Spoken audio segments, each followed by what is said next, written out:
everybody, and welcome back to a Wednesday evening here on the Dot Lot, where we are going to take a break from this crazy time in the real world and go to a place where crazy things happen with light and color and sound using the Overlight system provided by Renegade Games.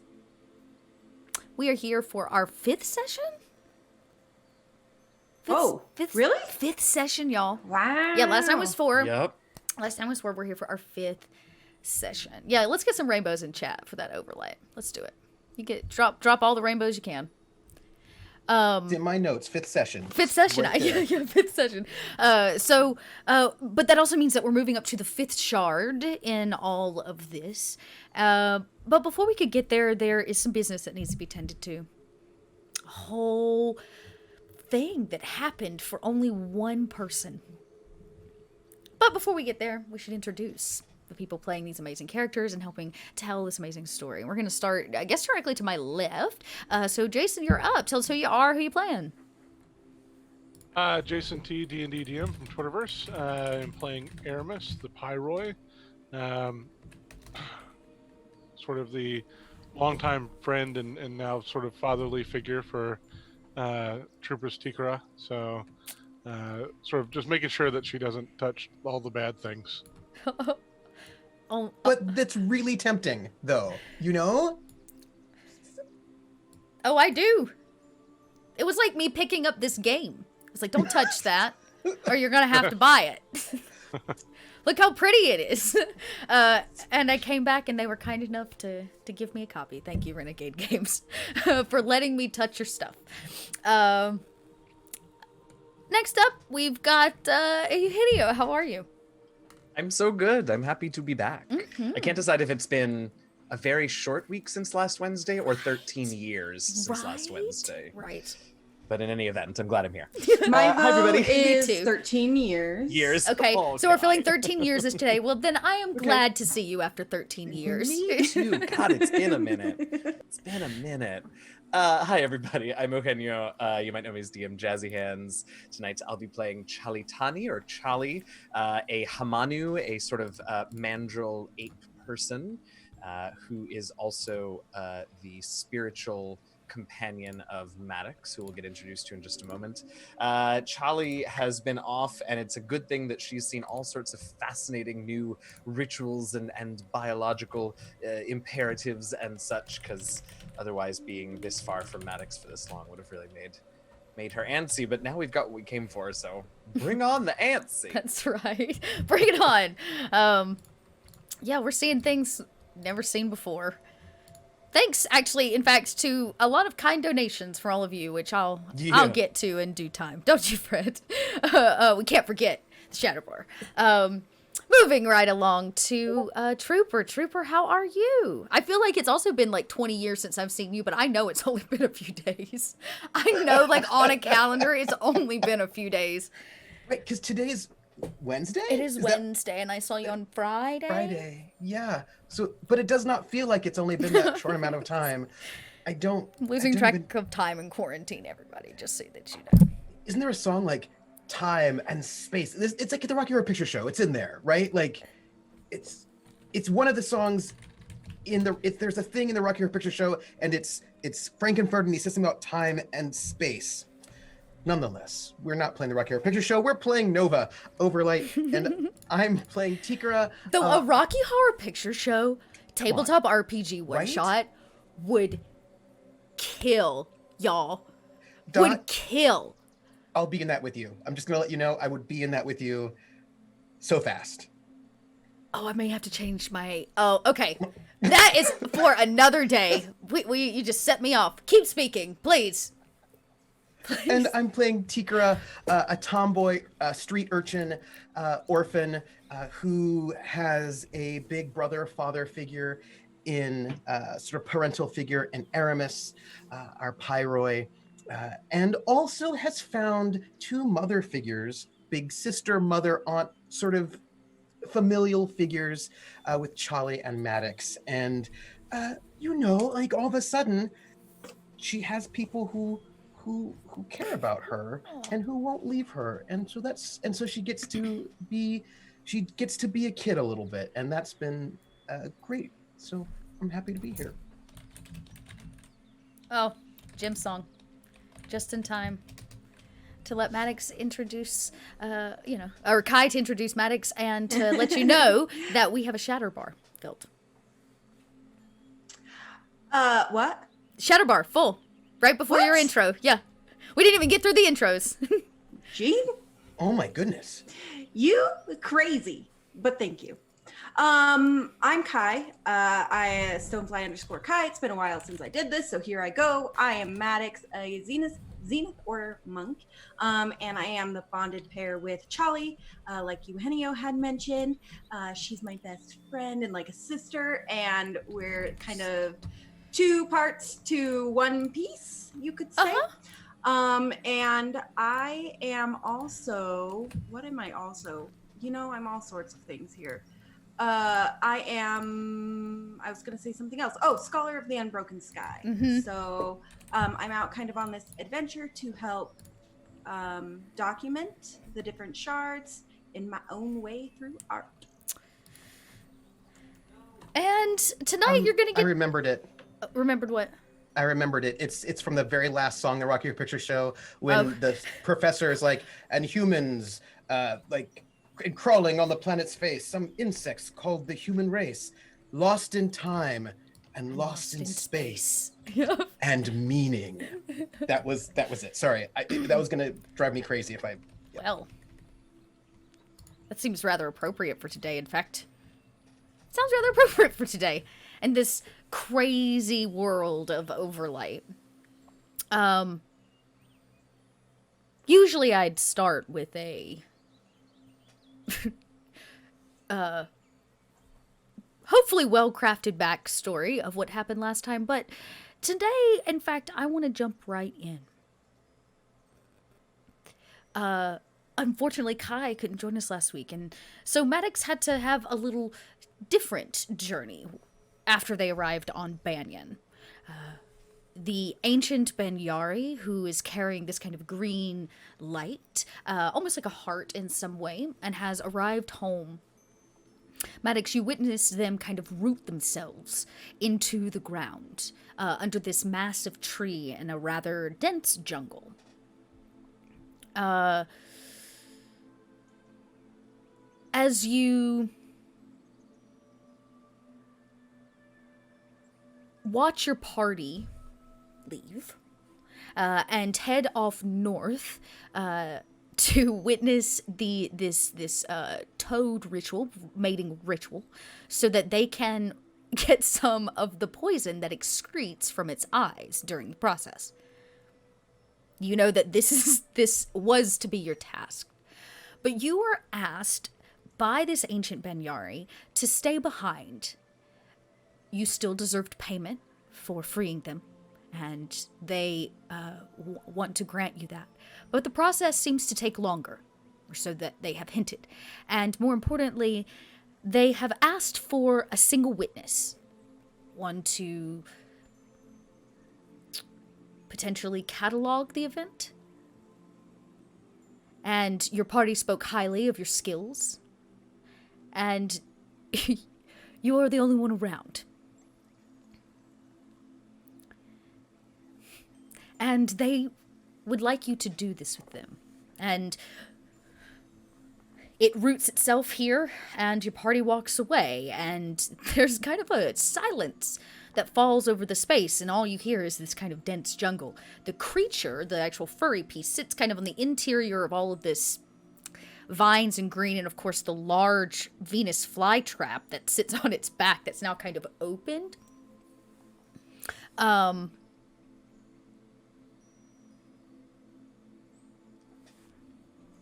And it doesn't say anything for quite a while.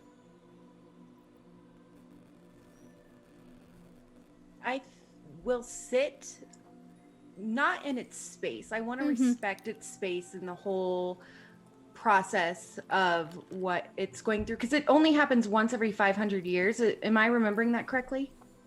You know that the last time they were approached was 500 No, I'm sorry. You know that they are about 500 years old, and that they were approached in the recent past by other Skyborn, but they did not gift the thing to them. You don't know how long it has been, or even what this is in terms of its timeline since its last happening. Okay. So I'll sit against a tree, kind of set out a few of my art supplies, cross my legs, set my sketchbook in my lap, and give it, a little bit of space and room to just be itself, because I want to capture it without my influence. And so for a moment you step out of this picture. The creature, for the first time in maybe an hour, you've lost track, sitting in silence, lost in the sound of the jungle. They simply say, "When did you know?" When did I know? "That you were destined to be a Skyborn." I suppose I knew from a very young age. I mean, my eyes, I was told, expected. So from birth. Yeah. Yeah. And what do you hope to achieve in your great lengths?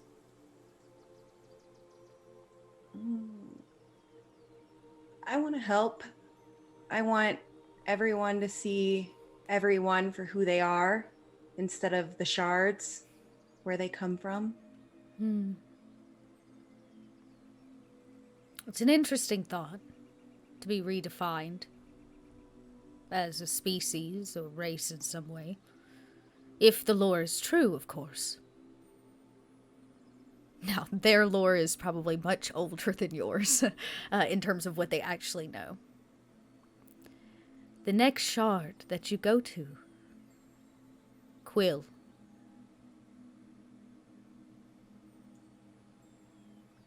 It is a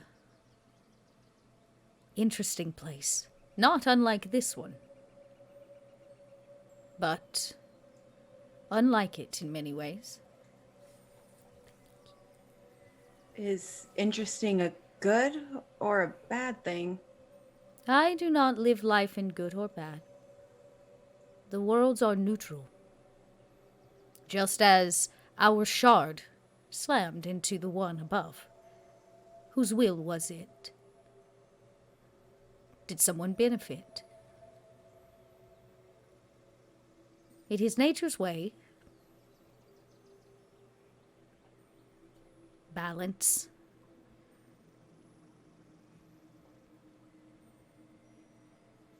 Do you think we have fates? Do you think that we can change nature? Why would we attempt to change something that is already in constant motion? Maybe we don't like where it's headed. So you seek to shape the world in your image. Oh, not mine. No. Then whose? Maybe not someone specifically, but maybe good ideals. Morals, yes. I have heard that many folk carry this concept of right and wrong.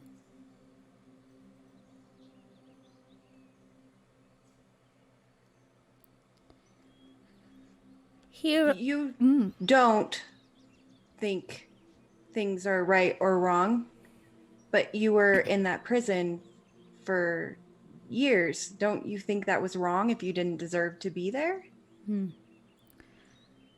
there are many kinds of prisons. There are prisons to hold the labeled bad. There are prisons that keep great dangers from the public. There are also prisons that keep things safe.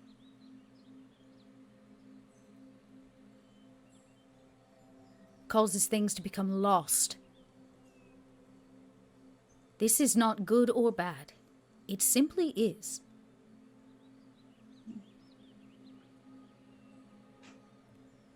Did I choose? No. For as you speak of fate, mine is deeply tied to this. And one of the vines kind of gestures to the green, glowing central piece, which now is very bright. This is one of the many hearts of Banyan. A pure essence of Overlight, compressed into a single space and time.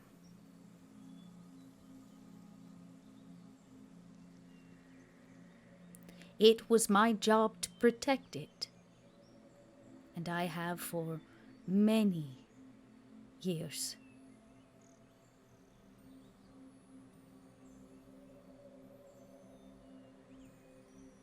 What happens when you give it up?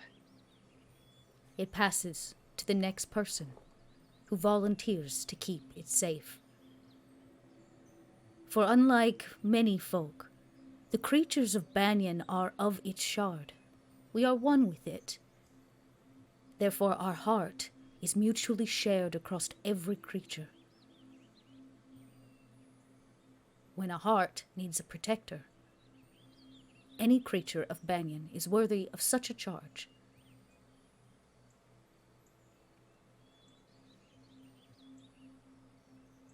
Me? You are virtuous and quite wise, but no. Another creature of Banyan itself will come and take this heart. You, on the other hand, you're going to get something else.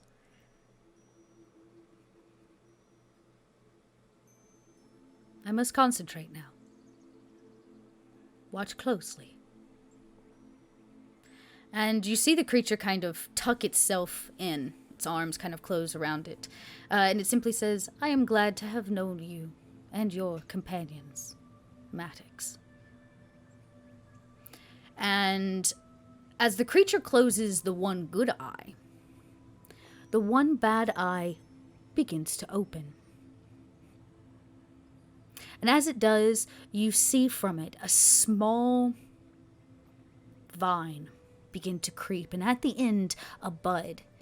And as it protrudes from the eye socket and grows farther out, it begins to grow in size as well and swell as if filling with essence and water. And as it gets bigger and bigger, eventually, it grows too large for the creature. And you watch as the Benyari begins to crack open like a seed.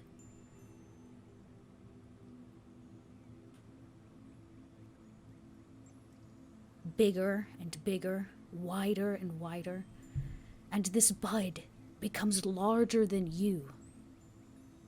Larger than Charlie. Aramis, massive in size. Purple at the base as it grows towards the top to an embering, burning yellow. The roots that grounded themselves as soon as that Banyari arrives still stand there, grounding this massive bud. The kind of Venus flytrap piece on its back now stands at the base, holding it upright as if a giant pillar.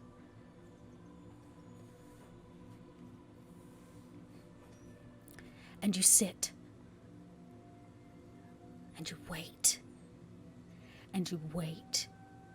And very slowly, over the next series of hours, this massive bud begins to bloom. It cracks open at the top and begins to spread these thick petals open to the ground. Eventually, they become too heavy to stand upright as they crack apart like a banana peel and flop over. And as these petals hit the ground, you hear shuddering. Actually, you know what? Are you drawing all of this? I want to know what you're doing as all of this is happening. Before I bring anything in, what are you doing? I was drawing, but as kind of it starts to peel apart, I think I just want to witness. And a shuddering comes from the underbrush of this dense jungle just off to your right. And it doesn't take long before a small figure bolts in.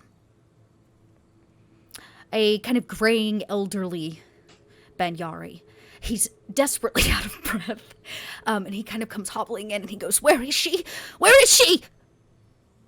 Who? Oh, and he sees it. This beautiful plant, this lily almost that has broken open, that is 10 times the size of this creature. And 10 times the size of the creature that created it. And he goes running over as fast as his legs can carry him, and he goes, "Where is it? Where is it?" Oh, and he reaches into like the deep center of this plant and pulls out this flower and pulls out this glowing, embering piece of green light. On the very top is a small flower, just quaint and delicate and almost unnoticeable in the wake of such a gigantic one. And he plucks the flower from it and holds this green ball in his hand. And he looks over at you and he says, "You are witness." Yes, I'm the witness. Yes. "I give my life to the heart." And he swallows this green ball of light. You watch it as it goes almost too large down his throat. He has these kind of gigantic eyes as he swallows it whole, and it hits the pit of his stomach. He holds a flower up to you. He looks a little unwell, but he just swallowed pure Overlight, in essence. And he kind of comes hobbling over, his eyes now green. You should sit. Oh, he says, "But first, what you came for." And he hands you this very small, delicate flower. I'm going to take it and press it into my art, like my sketchbook, like you would press a flower. And I'm going to shut it and put it safely in my bag and kind of help this older being to sit down. Yeah, he takes a seat finally. Yeah, he finally takes a seat. He goes, "Oh, I had to be the first one here." He goes, "How did you know it was happening?" "Oh, some offsharders were in the wrong place and told a very good story." "Oh, what did they look like?" "Oh, there was a furry one and a rocky one and a childish one." Yes, those are my friends.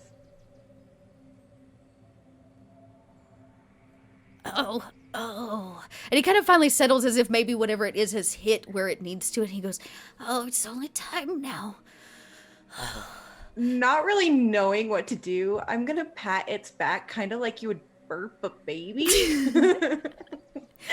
Okay, you know what? I want to see if you actually help him feel better. I'm gonna have you make a roll. Okay. I'm gonna have you make a roll. I don't know. What do you think in terms of how do you comfort him, other than of course physical touch? I think through just being kind and trying to read its So you're actions. you're gonna. Okay. Yeah, I would say you're inspiring him. Okay. Wouldn't you say?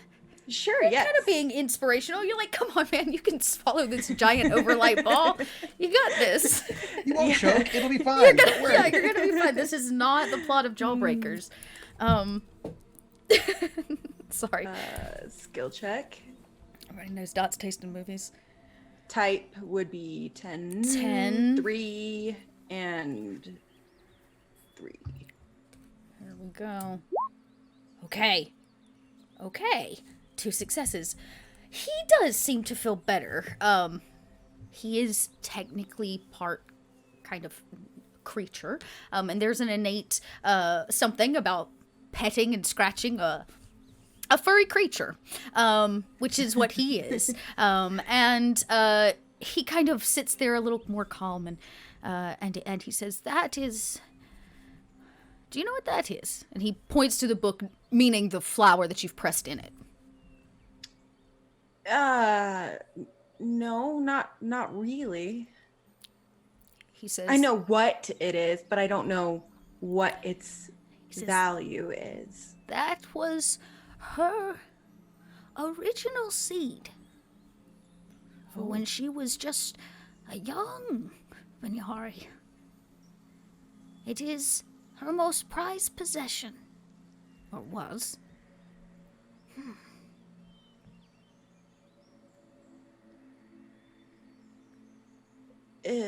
Did she give it up for me, or was it her time to go? Or for the Overlight, not for me? These are difficult questions. What if they are all one and the same? If the answer is yes to all of them, yes, she gave up her life to give it to you. Yes, it was her time. Yes, they are connected. Yes, she did it willingly. Is that how all death is here? Filled with life? That is how all death is everywhere.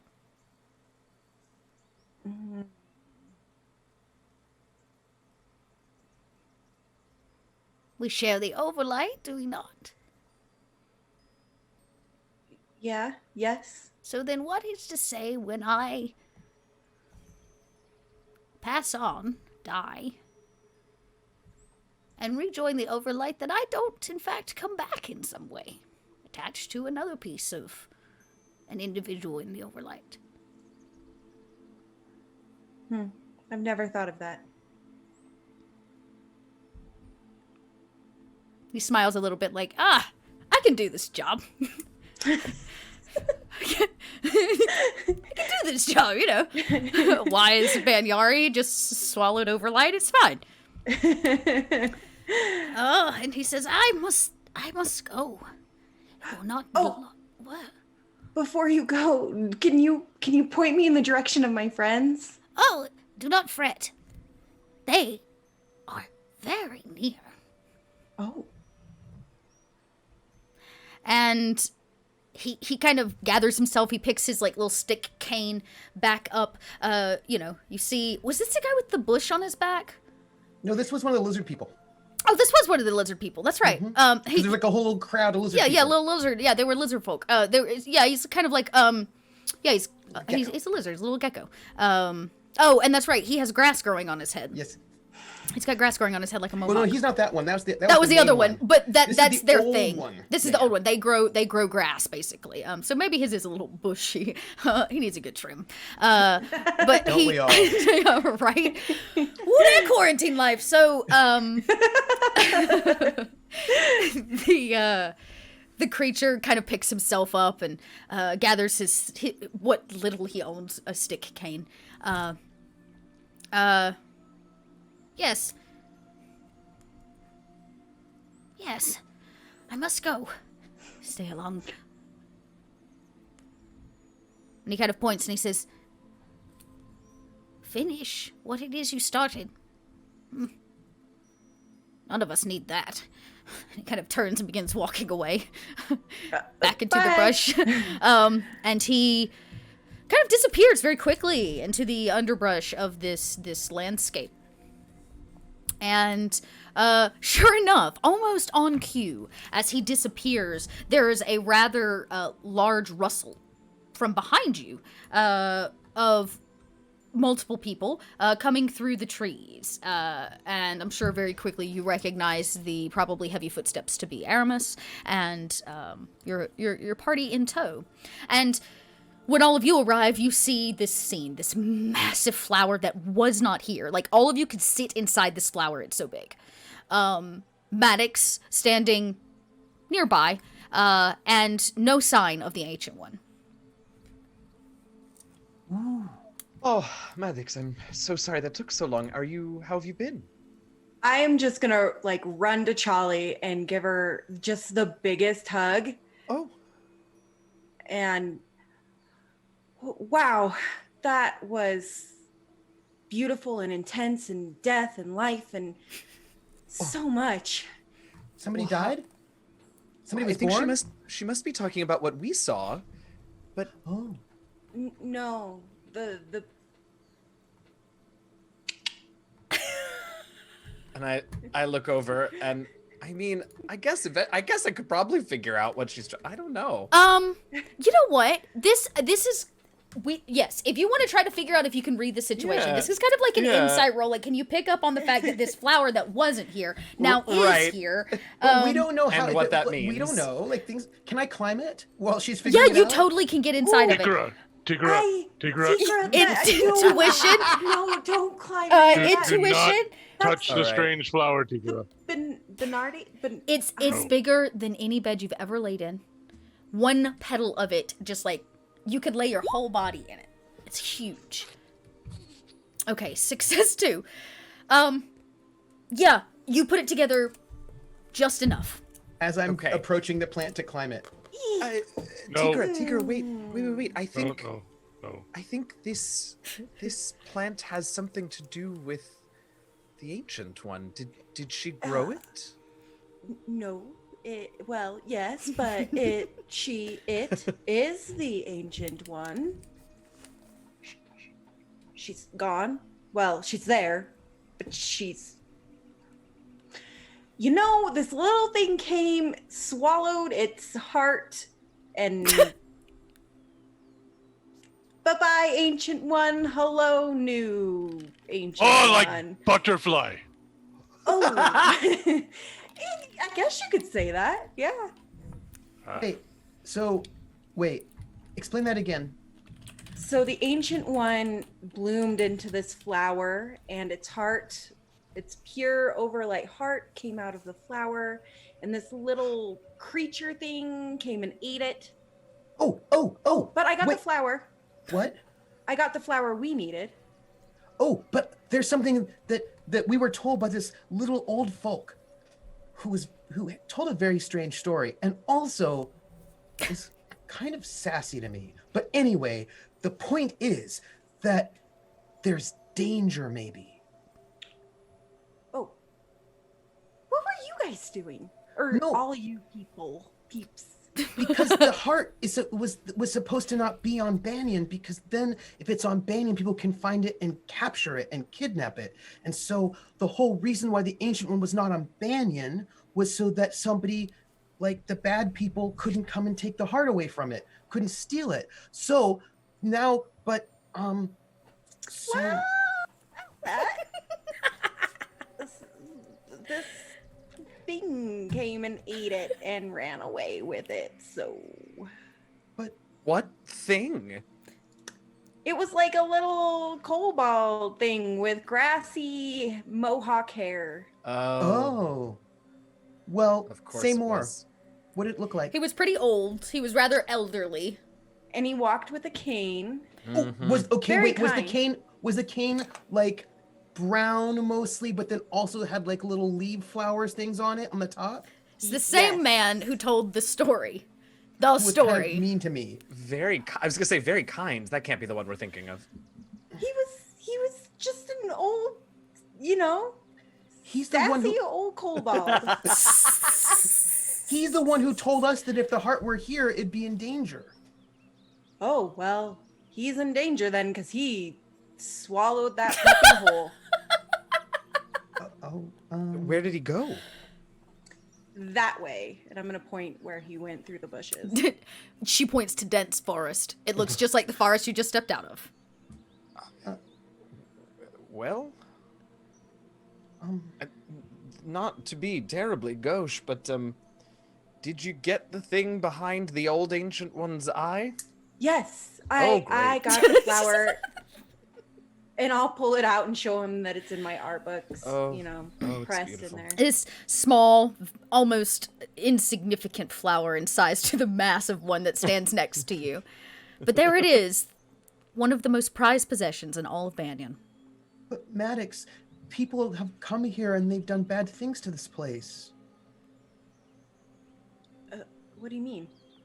People have come here and they've chopped down trees and the trees have feelings and they've hurt places here.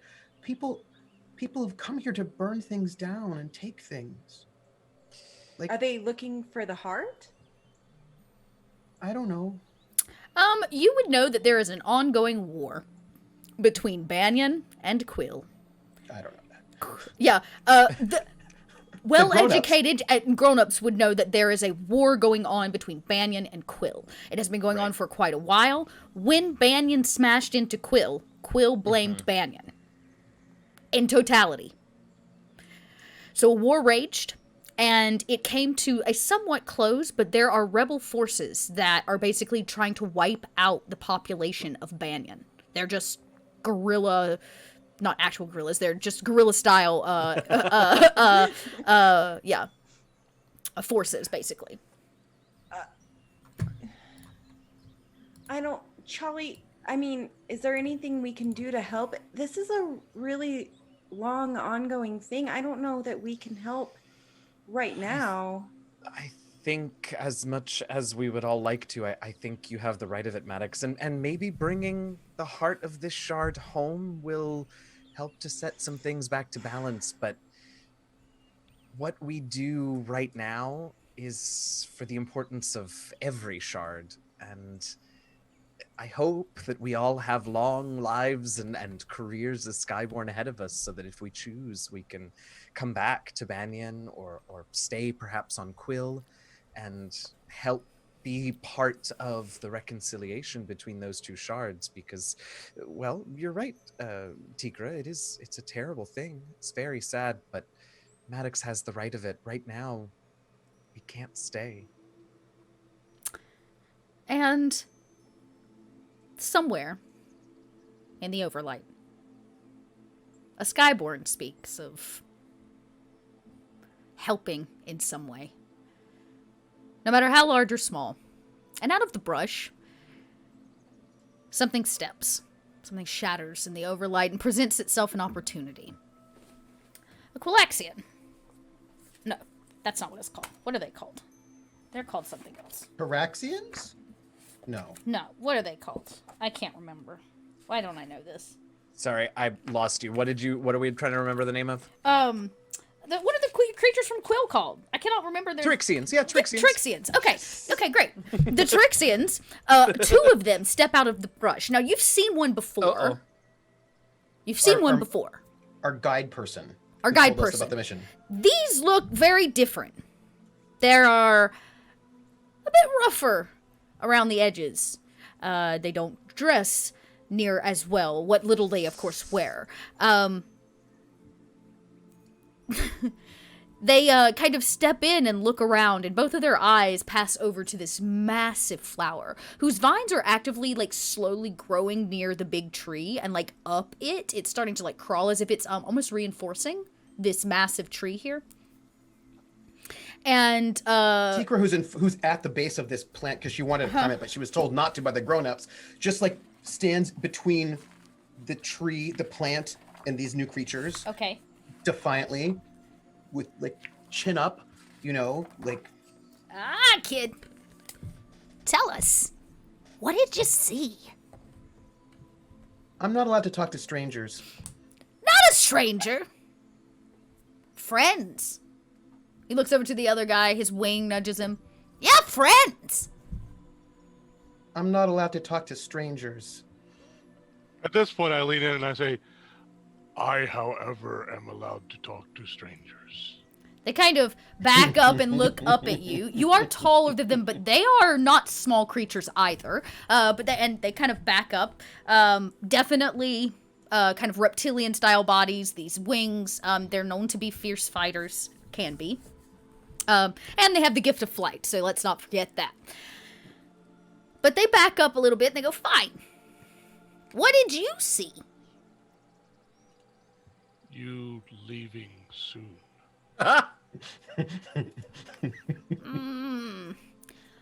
We don't want any trouble. Not that we're asking why a bunch of... They kind of look you up and down. Outsiders. Skyborn? You mispronounced Skyborn. Skyborn.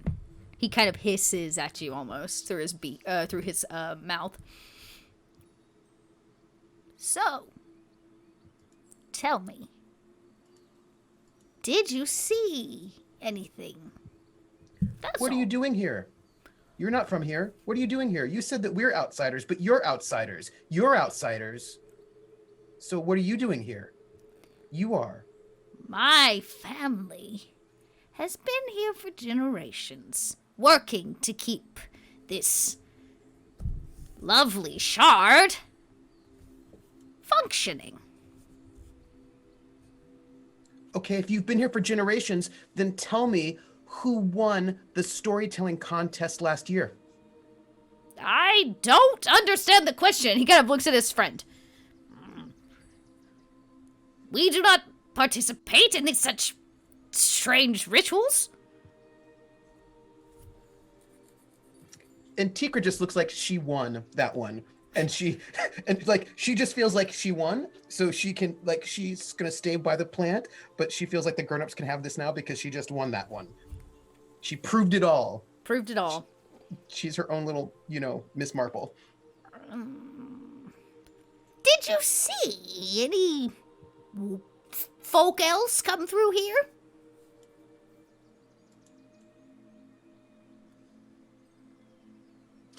Any what? Any folk? Any locals? Oh. What's it to you? We have a deep interest in protecting that which is most valuable. What? What's most valuable? Well, that's what we're trying to find out. We haven't seen anyone pass through. Sit your... you know what? You said that. You haven't seen anybody. Nope. You're right. That is not a lie. He kind of looks at you very deeply with these kind of reptilian, seedy eyes. Fine. Aramis leans into Charlie. I smell shovel dust shit.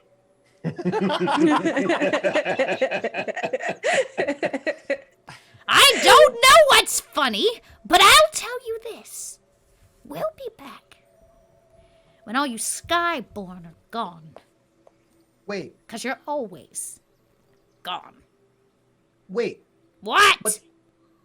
That's not a very nice way to talk to people. He kind of hisses, his reptile tongue like laps out. What, child? What's your name? Names? Mm-hmm. He kind of looks at the guy. Names are not given so freely. I thought we were friends. We can't be friends if we don't know each other's names. That's not true. Sure it is. Because if you were feeling bad, for example, then I could say, name, why are you feeling sad? Can you not simply say the same question without my name? But what if I see you across a crowded street in Hark, for example, and I want to get a hold of you, and I want you to know that I'm there? I can't do that if I don't know your name. Also, why won't you tell me your name if you said we're friendly? Names hold great weight. Well, then what's amongst your nickname? my folk. Then what's your nickname? He kind of looks at the other guy. The other guy's like, I don't know. You gonna tell him? Like, he's a kid, you know? Like, I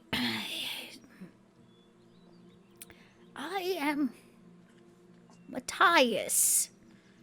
As if he maybe hasn't said his name in a long time.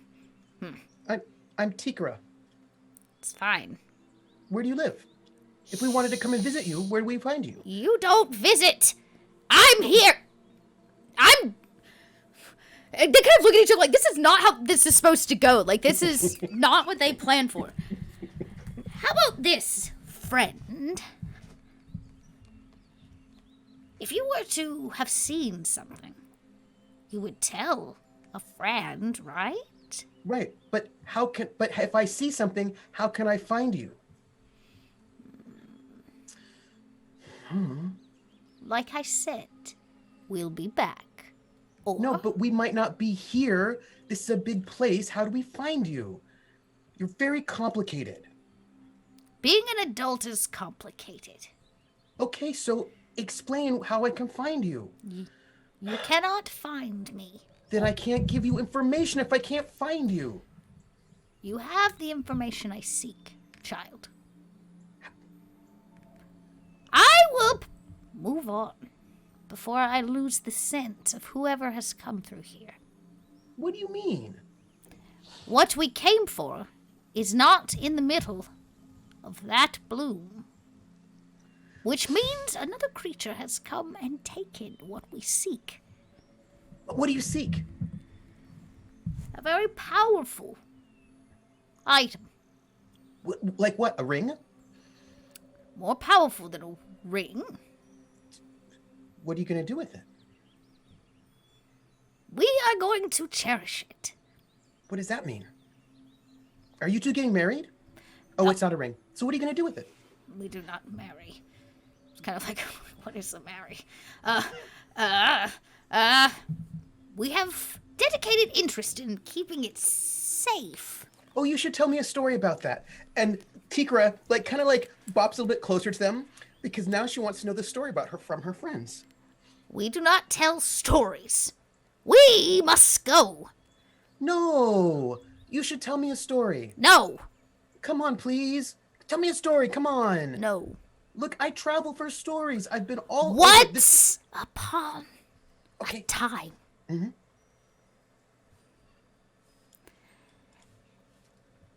There was a child. A kid.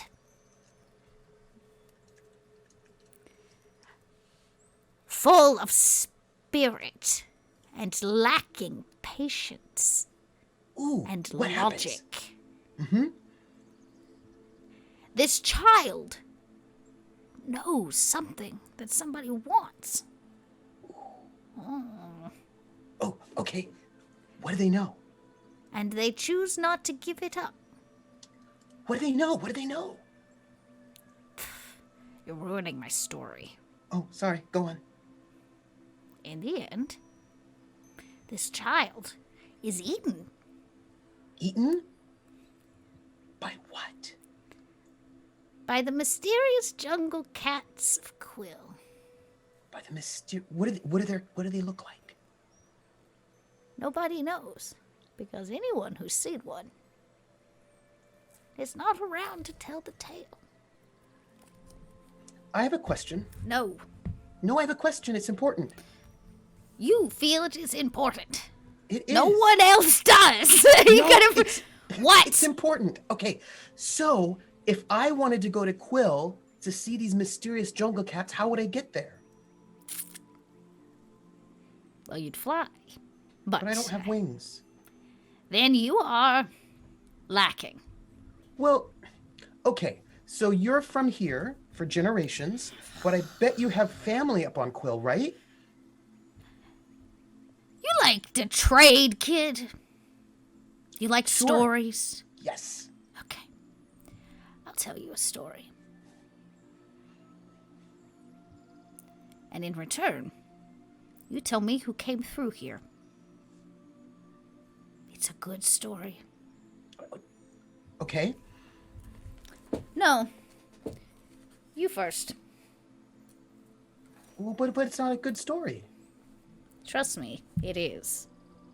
Well, I know I came through here, and then my very large friend Aramis came through here, although we didn't finish passing through, though. We need to get to Quill, though. Can you help us? No. Why not? Because I Serve, Quill. I do not live So there.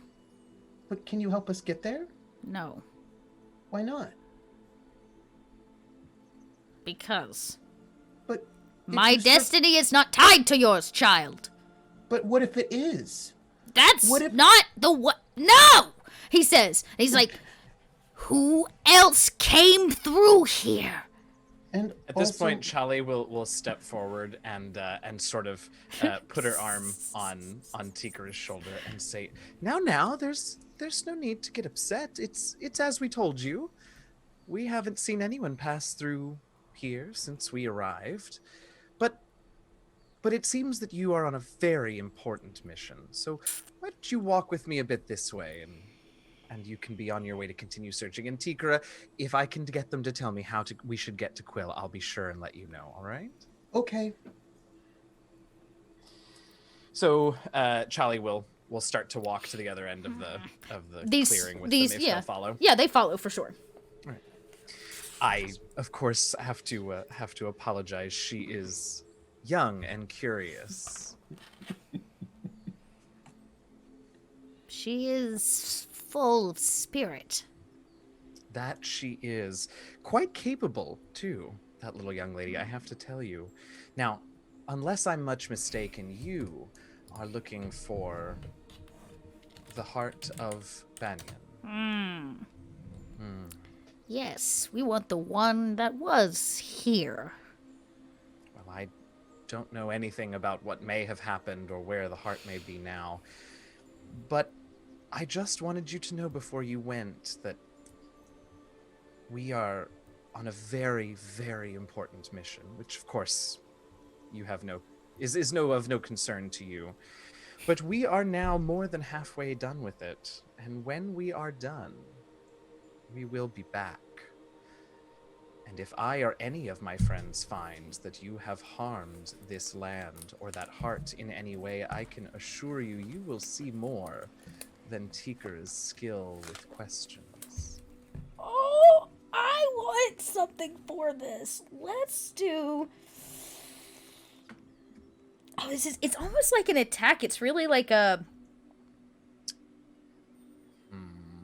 It is technically like an inspiration. So Okay. you want him I to buy that. properly not harm anything. Like the goal is to not have him harm stuff while you're gone. Sure. Okay. I buy Yeah. that. Let's see if you can scare it out of him. Where's the roll? 20. Here we go. And 8. Come on. All right. And I will spend a spirit point to make that 4. There's a hiss of like, fine. We will find something else to do until your return. But you cannot save what is broken. Just as you could not save that Banyari of yours. Things are as they are. And some things never change. And some things just haven't had the right push to change. And I'll just sort of turn and just sort of shove one of them in the back just a little bit with my staff, but in such a way that it just looks like I Yeah, really he kind of like walked, jumps a little and bit. I brushed it behind me. Yeah, his leaves kind of, or his feathers kind of rustle the leaves around him, and they kind of move on, sniffing the air, trying to pick up the scent of anything else that might be nearby so they can continue their search since that proved less than helpful. And as he goes, he gets a little ways off and he says, rather loud behind him, "If you want a way off this shard, my suggestion is the way you came." Yep. Charlie shudders and just starts walking away. And as you return to everyone, Charlie not gone but a couple minutes, does not return with these Draxian. Did I do a good job slowing them down? You did, Tikura, you did. Best form of birth control. Tikura. Yes. Yeah. I will block all of your rocking. Yeah. That's it. And as that little shatter in the overlight of trouble and problems was solved by the heart of a child as they moved on to find the next thing. But now the four of you have a moment alone in the nearby kind of area of this massive flower that has bloomed. Charlie, show Maddox what you got. What? Oh, right, of course. Yeah. What were you all doing? Oh, Maddox, have a seat. Oh, is it story time? Actually, I miss story time, and I'm gonna sit down. Yeah, it's been it's been a hard couple of hours for you, Maddox. You've had literally all eyes on this rather beautiful but excruciating process. Oof. Oh gosh, where to start? And I'll look to Aramis and Tikra to see if Present. anyone wants to pick up the beginning of the story. The present. The present. The snail. For Maddox. Oh, that was the Maddox. first thing. Yes, I was trying to remember the order of events, but Yep. yes, that was the first thing that happened. Tikra doesn't care about the order of events. She cares about the presents. Yeah, presents are all that matters. Sure, heart of a child, absolutely. Fortunately, our two concerns happen to align in this case. Chronological accuracy. So Charlie will start the story by talking about how we began to walk through and try and find this bog where this ritual was supposed to take place. And as we were going, we were passed by this enormous iridescent shelled snail. Bigger that than was like 4 Aramises on top of each other. The snail? the Yes. snail. It's huge. Leaving behind it this incredible trail of well, why should I Goop. describe it? And I'll Goop. pull out the Goop. container that we have of iridescent, beautifully like shimmery colored, but also just slimy snail goo. Yeah, it's probably collected. thick like Mod Podge or like an adhesive almost. Like, it's like kind of like goopy, but its sheen is that of like a pearlescent iridescent. It's beautiful. You see all the colors in it of the Overlight. You could use this for a multitude of things, from like mixing into other pigments to make them like shiny or shimmery to painting directly with it possibly. But it is definitely something. Oh, They wouldn't let me touch it though. Bottled snail goo. bottled snail poop. This is- I don't know that I would say that. Goop. Goop. Key, is that for me? Yes, I thought maybe you could use it to make a unique banyari pigment of some sort. Yes. Thank you. Ooh, look at all those colors.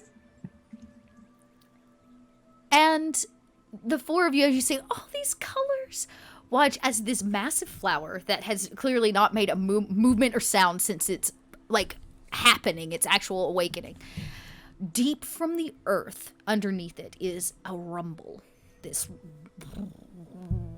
kind of like it's building under your feet, and it's rattling around, not earthquake level, but just you can feel the vibrations. Little rocks are moving on the surface. Aramis, you definitely feel it with your feet. You can feel something directly underneath this bloom is getting ready to pop, basically. And I jump behind Aramis. you pop behind Aramis and you see it. This whole flower belches up pollen. And it fills the air. And it spreads out very quickly through the wind and begins to snow this just this pollen everywhere, which is this kind of yellowish umber color. And it just glistens over everything. And as it touches the greenery and the vines here, flowers begin to pop up.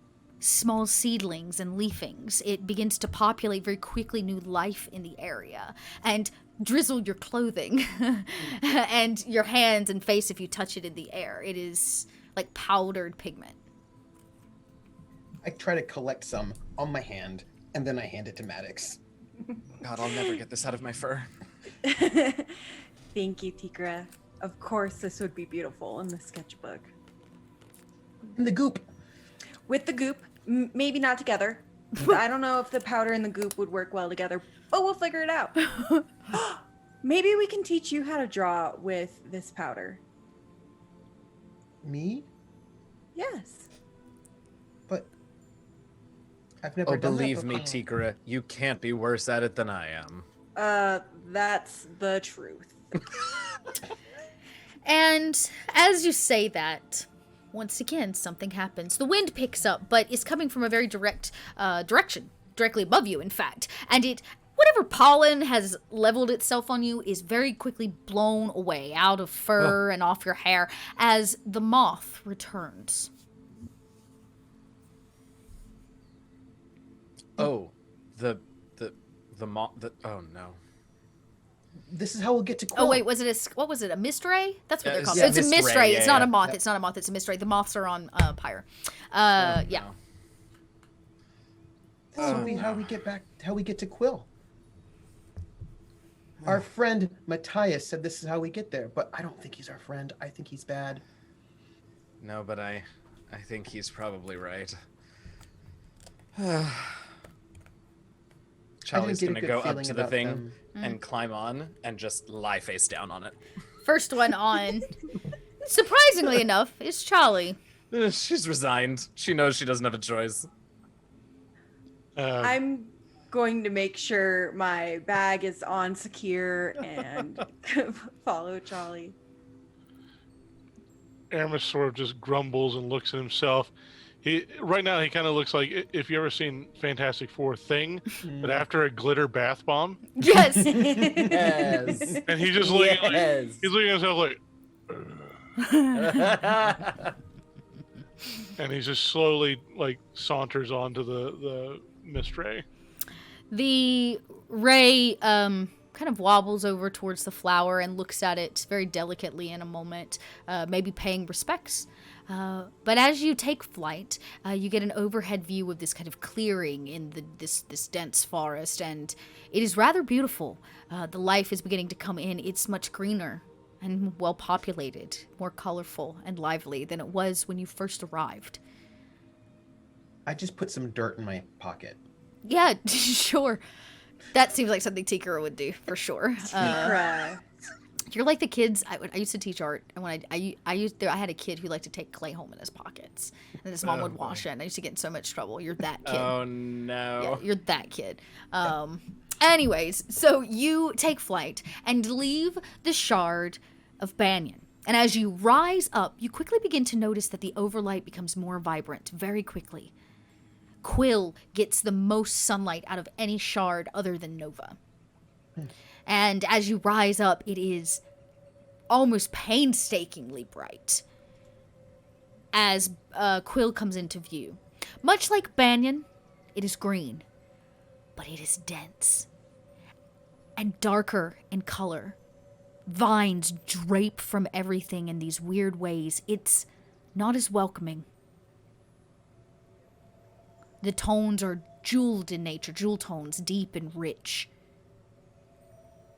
And as you fly ever closer, you see that it is not one solid shard, but instead a series of islands that float near one another. How or why this logic is unknown. Well, to some. But it is quite a sight to behold. Waterfalls, hundreds of feet high, falling from one massive island rock onto another. Though the Quill that once was, before, of course, it was smashed into by Banyan, is no longer. The Traxian folk who populated it were highly advanced, in fact. And one of the reasons they were so upset when the islands collided is it destroyed their civilization and put them back hundreds of years in terms of science and technology, in terms of their populations and their cities. So, unlike Banyan, which is full of life, currently, Quill is taking itself back over. Ruins of the places that once were. Vines grow in and out of the windows. And what's left of crumbling rock. The air is very wet and moist. Where are you going? How long ago did this happen? them colliding long before you were born, hundreds of years. I'd say probably in our timeline 100, 150 years. It's like it would have been like the Civil War. Think of it that way, right? And so like now there's still these insurgents from the Civil War. That is what this was. Quill and Banyan collided, and Quill blamed Banyan for what happened, even though Banyan had no control of what the island did in terms of that. And they've been taking it out on them ever since. And even though the war is over, there's still these folk that believe that Banyan needs to answer for what it did. We know that we are searching for someone who apparently is located in something called the Crumble. A person named Matla. Who wants to make a perception? We have to... Not me. I'm face down. Yeah, who wants to roll for some sight-based stuff? Oh, I'm sorry, I didn't mean to bump that game. I will be one of the people, but I feel like I should Wisdom, be the only perception, anyone? Hey! Hey! 2 plus a spirit die, which gives me a new spirit point, Hot dog. Okay, well, which is great. Because Charlie I'm says low. a place called the Crumble. Here you are, miles above the actual surfaces of Quill, and you see something. Because we're looking for rocks are crashing, where the rocks are crashing. Where the rocks are crashing. You see off in the distance this unsettling sight. Not islands, but boulders and rocks, large pieces of land that don't make sense. They don't fit logic. They don't obey the laws of physics as we know them. Instead, they move around one another in weird ways, as if someone is shaking them in a liquid. They float about and move up and down, and some of them, in fact, crash into one another. And it is your young, agile eyes that can see off in the distance, and you see this spot of chaos. It is off on a far island. I go, oh, what about, is that it? Is that the Crumble?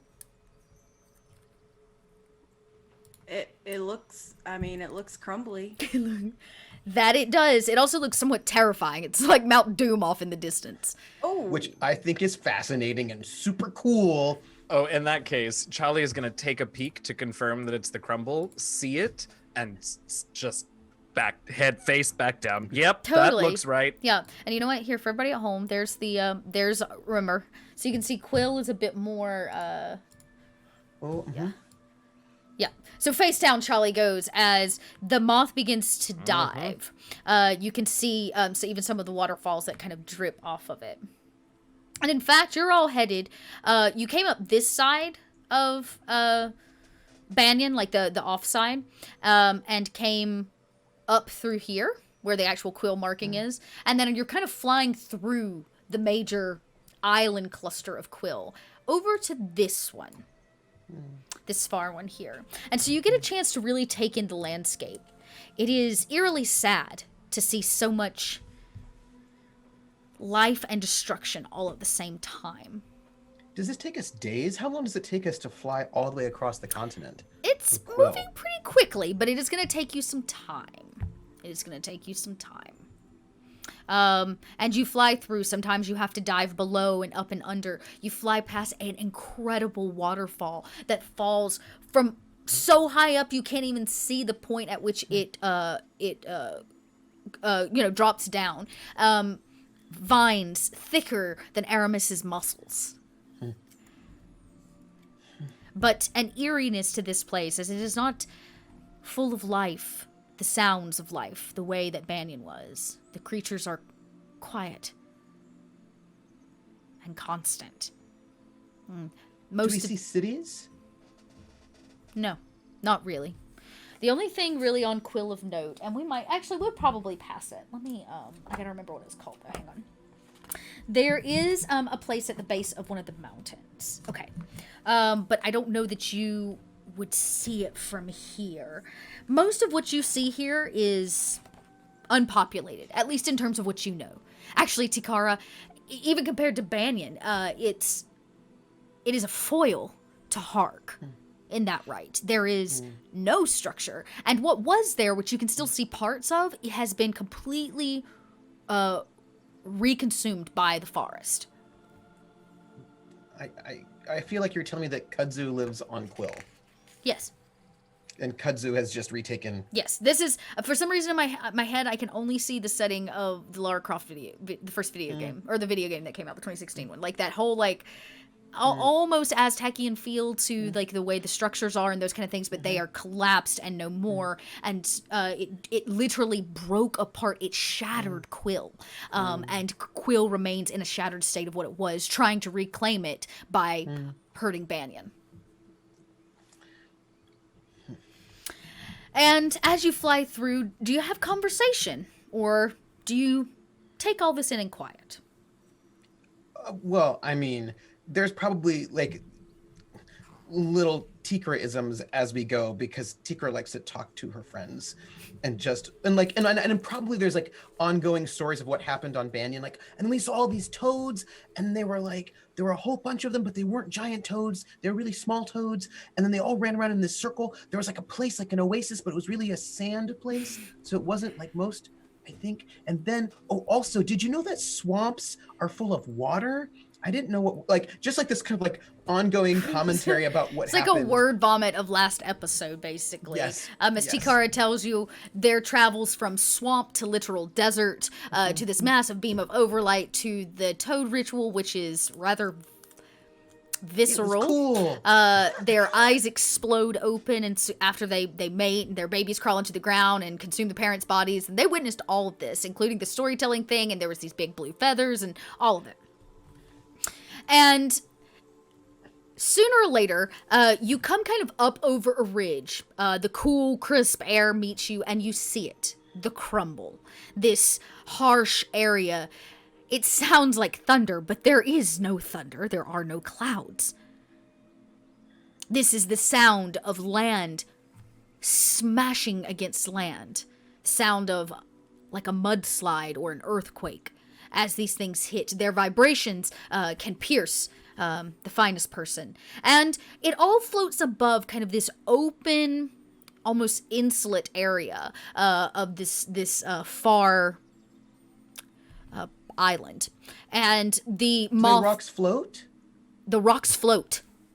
Like above you. Like I said, it's as if a kid put a solar system together with no knowledge of how gravity functions. This the thing. Hallelujah Mountains from Avatar. Yes, exactly. They ping around one another. Some of them float at different rates and speeds, and so naturally, eventually, they bump into one another, or one of them collide and sets another one off on a different trajectory. Gravity does not function, it seems, here the same way. And the moth lands, putting you just below this. And you see that there is a very clearly defined area that's like a do not cross zone. A Taraxian sleeps here on a kind of stump or stool of some kind. He wears an official like sash across the body. He is... Before he can wake up, Tikara is going to, somewhere where he can't see, when this person wakes up, is going to take the dirt out of her pocket, and she's going to put it there on Quill. You put the banyan dirt on Quill, and you pat it down nearby this man, and as you kind of pat, the man kind of like, and he kind of looks around and sees all of you, and he says, "Hey, you're not supposed to be here." We are. No, this is, no cross zone. Danger, child. Charlie, you want to wordsmith this? Charlie takes a few very slow, very deep breaths just to try and collect herself. Right, sure. You know, there's like, I'm not going to throw up. Right, yeah, we just landed. I'm definitely not nauseous. I'm definitely feet on ground. Just breathing. I wish I could give Charlie a ginger ale. You know? Yep. Like, that sounds great. Maybe put some whiskey in it. Yeah, right. Right. And then once she's composed herself, she will say, "We appreciate the danger of this particular location, but it is very important that we are here. Do you by chance know someone by the name of Matla?"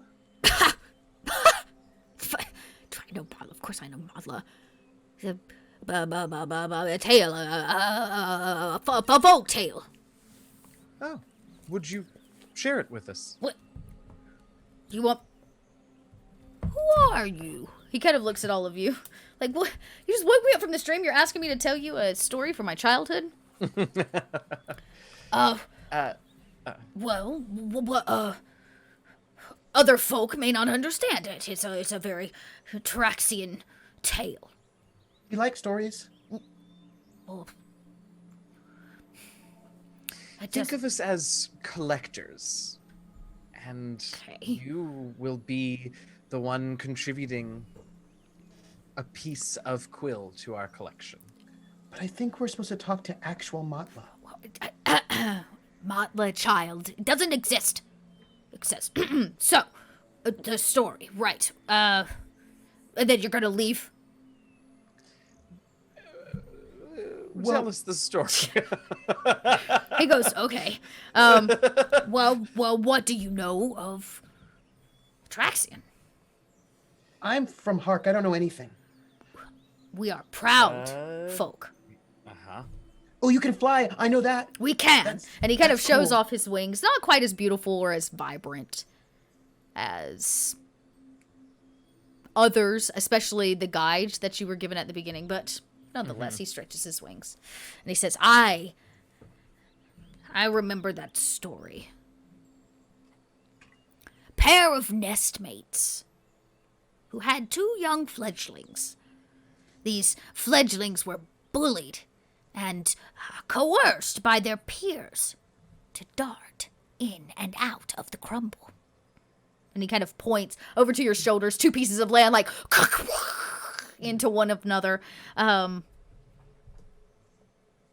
he says, but the older brother in doing so broke his wing. And the smaller brother flew out to save him. But on the return flight, the younger brother was killed by rapidly spinning rubble and knocked directly out of the sky.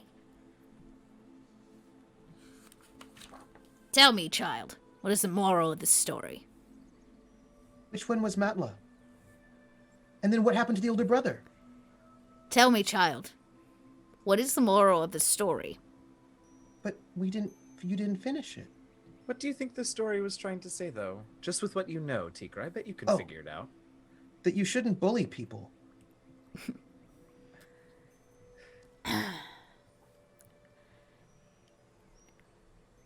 Taraxian know that the moral of that story is that the younger brother should have left his older brother to die and claimed the right as the head of his family.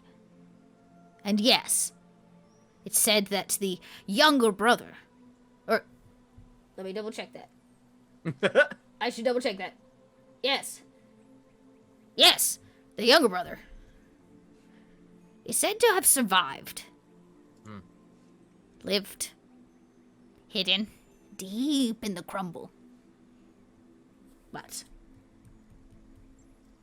to this day, he suffers there for not doing what he should have when he had the chance. But this story has some superstitions to the Traxian. How so? Well, the version where the younger brother lives is not regarded as, well, appropriate in most Traxian circles. So was the younger brother the older brother, Matla? The younger brother is Matla. Well then... Wait, and in the story where he survived, where did he live? Where did he go? He is trapped. Where? In the crumble. And he points to the endless floating rocks above your head. Do you know where in the crumble? No, it is a tall tale, child. It's not real. It's meant to ward away small Tyraxian from trying to fly up there and getting crushed between two large rocks. So the moral of the story is not to fly in the crumble, not to let your older brother die. That is one of two morals of that story. Very logical. Thank you. Tell us, if we were to ignore that particular moral that Tikra just pointed out to us, would you have any suggestions, tips for us getting through the crumble in one piece? Getting through the crowd. You don't even have wings. He kind of like looks at all of you like, and he almost like he flutters maybe even a little bit like you can't go into the crumble. You're unsuited. So we're Skyborn, and we're on an important mission. Well, okay. A mission to save everybody. The Overlight. It happens once every 500 years. There's a ritual to renew the Overlight or fix the Overlight, or there's a thing that we have to do or bad things will happen. The details I'm a little unclear of, but every 500 years, somebody has to do a ritual where we go to every shard and get a special thing from each shard so that each shard participates in the renewal of the Overlight, something like this. But anyway, so for here, we have to find Matla. So I don't think it is just a story. I think there is a Matla, and we're supposed to find Matla and have Matla tell us. My job is to simply tell you not to go in there. I cannot stop you if you choose, child. Will you help us? No. Why not? But this is Because it is not my duty to do such things. not your duty, but as a Tyrixian, aren't you the least bit curious about the truth? The empirical, unavoidable, undoubtable truth of what's in there? Whether the story might have some truth to it, even if you aren't able to believe that Matla was real and still survives, something begat that legend. The Tyrixians are far too logical to simply believe in myths and fairy tales without some Possibly, kind of truth behind but them. what makes you think that Matla? We have been telling that story for decades. That they are even still alive. Perhaps they're not, but perhaps remains are, or the remains of whoever originated the story. Maybe they left a diary. I cannot carry you. All of you. He looks over at Aramis. Perhaps then you could help us another way. You've had this job for some time, no? Yes. Have you, in all of your time here, have you noticed anything that could be considered a pattern in the movements of these mini shards? Oh, interesting. You want to know. And he kind of like looks up at all of them. Yes, I have observed them quite frequently. But I'm not surprised. they do not have proper pattern. Instead, this one is the slow rock, and this one here, this one is the spinning rock. And he kind of points as if it is about the rock's individual MO, basically, for each one of them. And he's like named them these cheeky things, these dad joke level like rocks. And how big are each of these rocks? Some of them are massive. And when I say massive, like some of them are the size of small buildings. And then some of them are like the size of VW bugs, right? Like much smaller. And then some of them are just like little crumbles, basketball size and a little larger that just like constantly hover and float about. They knock into something and burst into more pieces, right? And that's what happens. And then it gets trapped in this like anti-gravity space. And those things that break apart become more, it's like asteroids. Sir, you know the story of Matla really well, right? No, I don't know it well. I know it as well as any Tyraxian. Which I bet is really good. And you know this place really well, right? Come this way. Stop talking, child. Come this way. And he kind of begins walking, and he walks deeper under the crumble. Now, above you, it rattles and shakes. It's thunderous in nature, and he goes much, much deeper, and you kind of get to an edge where you see there's a large pool of water nearby that has been, the water's like pouring over the edge, and he says, right here, up there, and he points straight up, and he goes, this is the spot where the brothers were to finish their challenge, or so they say. My brother and I came here. He beat me up instead. Now I work this job. That's not nice. Oh, it is the way! He's right. It is their way. The strongest get to claim the family. Everybody else does not. So, I have a question. Which way do you think they flew? Do you think you could follow their flight path from the story? No. These aren't even the same crumbles as were crumbled before. Really? Different, yes! Constantly changing and shifting and moving. Different crumbles. Here's, this is actually, I think this is a picture of the crumble. I'm trying to show you guys. I didn't pull it from the PDF, I'm sorry. I can see it a little bit. Yes. See these big pieces up here, and like the waterfall pours into the pool. You guys are off the side over here.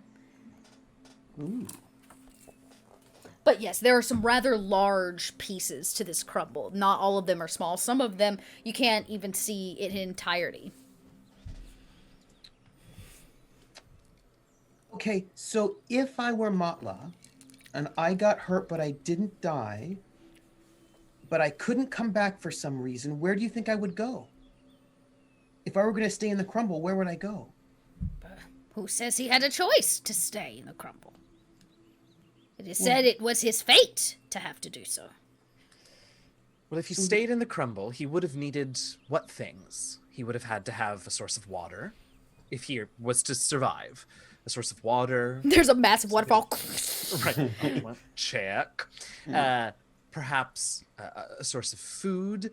He would have to be on a crumble piece that was relatively stable or large enough to not be shattered into a million bits by running into something. So that narrows our options considerably. All right, so here's what we're going to do. I'm going to have you make this is going to be a logic-based roll. To kind of decipher Blessings. out, like, okay, if he was going to stay on one, it was going to have to be larger. How do we do this, right? Right. So let's see. Some science, maybe? Yeah, I would say Science? I'd take science for this. This could also be an intuition roll. I'll let you choose. Oh, I want me some science. But if I'm doing Aramis, it. yeah, okay, great. Aramis, you don't know about physics or sciences or what's a bigger rock versus another bigger rock. What you know is whether or not you can get your ass up there. Now, there is the potential that you could jump from rock to rock. Some of these are rather close. It would be dangerous, and you would probably be the only one with the athletics capable of doing that. Holly. I'm athletic. Aramis, wait. If Aramis falls, he won't become a crumble, right? Like, he won't just float around. You don't know. That's an interesting question. Maybe we'll test something before any of us go jumping into it. We'll throw something or. Oh, we can go jumping into it? So let's get that science roll first. Okay. We're gonna see if you can just kind of map the situation. Add a Aramis, 2. hold on to Tikra. Okay. Can I supplement with intuition? Yeah, totally. Yeah, you want to roll the intuition with the wisdom? Mm-hmm. Okay. What is where's it's on my character sheet. Because I don't do science, but I do intuition. 5 and a spirit die, which is a spirit flare, which makes that a 6. A 6. Which is like Yeah. Damn. an outstanding, outrageous success of some sort. It's like a Tikara, audacious success. the words of this man go through your. What is the moral of the story? What is the moral of the story? And the story keeps playing over and over in your head, over and over in your head. And you think about it and you realize that this is a Tyrexian story about younglings trying to fly up there. That maybe the right answer is not flight for getting up there. That there may be other ways to traverse the crumble that have not been thought of. And creatures without wings would never dare try to test something like this. But if it is true that the gravity is weird, you may be able to figure out something very different, like jumping from one to another when the gravity is just right by using science, which Charlie, you've realized that there are some patterns that you can kind of figure out, that you could see where you could jump from to and fro if that was something that you wanted to do. Some of them pass. This is like a level in a video game. Some of them pass by others at certain times and then go back. This is an obstacle course. We should jump. We should jump. At We its should jump. finest.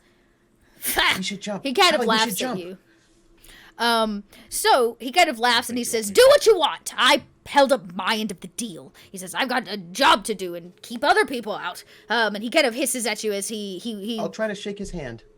Oh. Thank you, mister. he not a Tyrexian thing to do, but he kind of limply gives you a reptilian claw hand, and he leaps, headed back to his post as you are left standing here in the crumble, trying to figure out your next step. This is the prime place for us to take a break, and when we get back, the crew will try to traverse the crumble and find what they have come for. So, Aramis, tell me, what do you have a plan? Do you are going to get a bonus because Charlie and Sikar are going to be able to tell you, like, go from this one to this one, and then this one to this one, but make sure you wait here 5 seconds, and then, so they're going to kind of give you the lowdown. Jump. Yeah, they may even be yelling from below, but you were probably going to have to do the actual athletics roll for this. Okay. So, I'm assuming I'm carrying them all? Are you all coming with them? I don't. Well, I know Tikra is. yeah, I don't know that we would, just because this is such a delicate operation. But at the same time, like, they can only get so far before Maddox and I are suddenly of no use in terms of. Oh, I don't know. How strong are you, Aramis? I would say you're gonna get a benefit from them knowing where you should go. But you're going to take a lot of negatives to carrying everyone. Wait, Right. wait. We could use a rope. You're going to tie yourself to Aramis? Well, if Aramis has the end of the rope, Aramis can then hold it, and then we can come across on the rope. You know, Ropes are fun. It would be a great idea. Aramis can carry the rope, and then he'll have one end of the rope, and then we'll have the other end of the rope, and then we can go. It will be fun. Tikra, we have very different definitions of fun.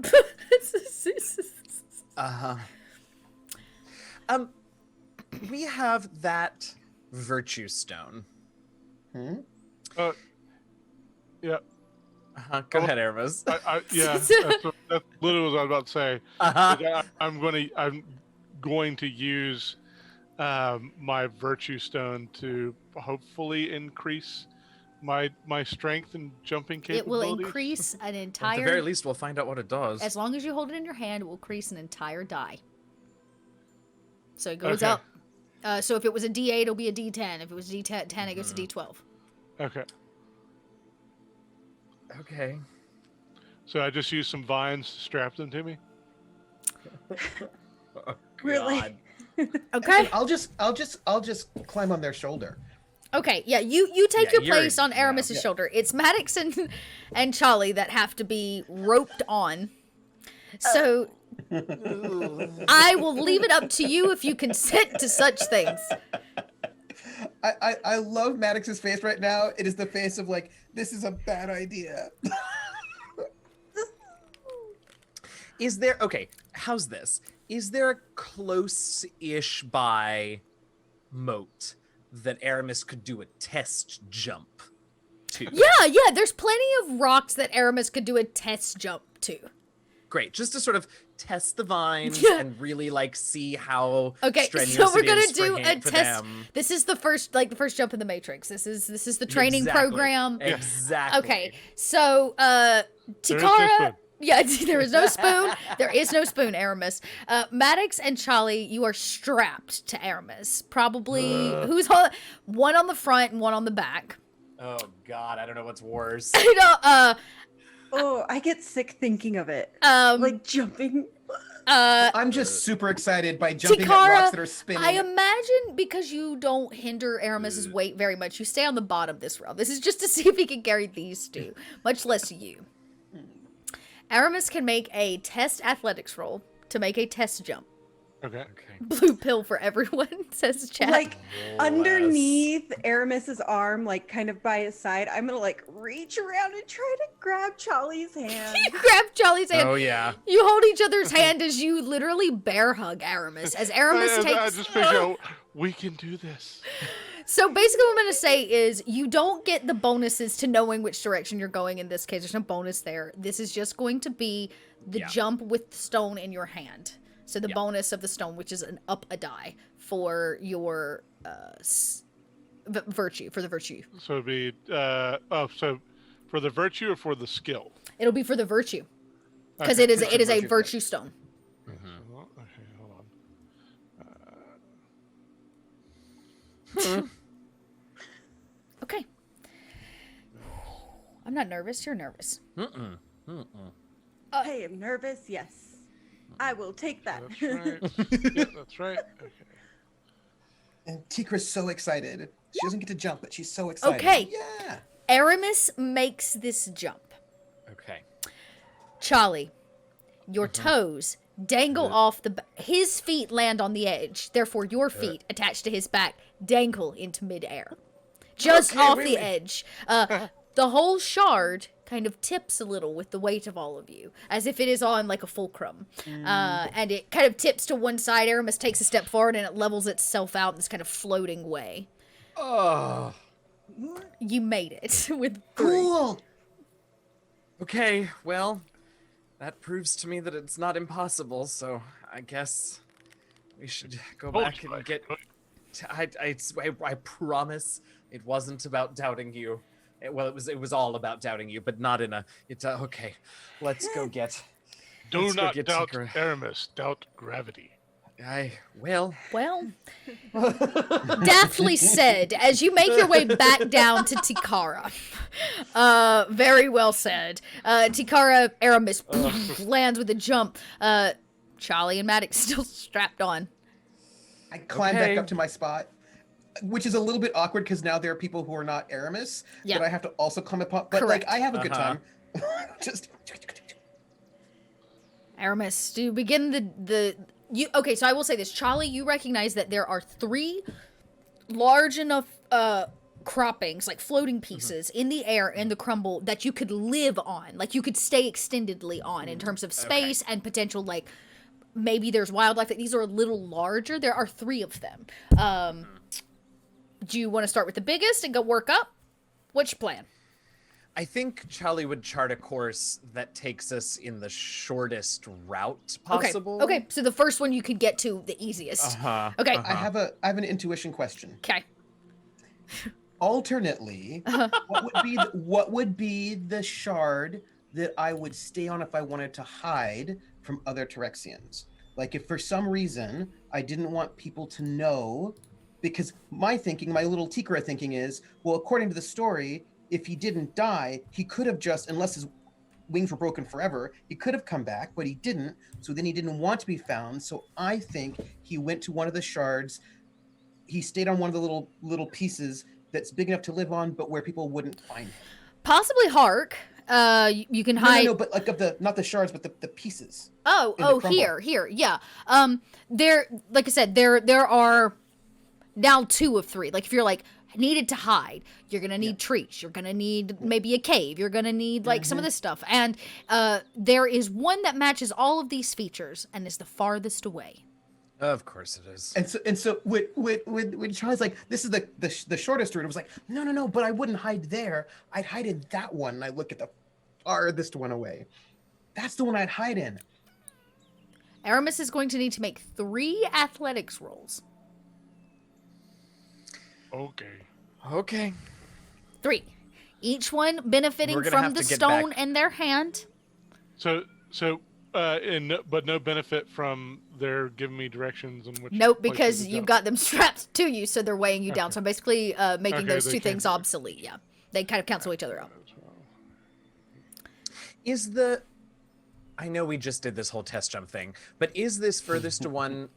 how far away are we talking, this big shard?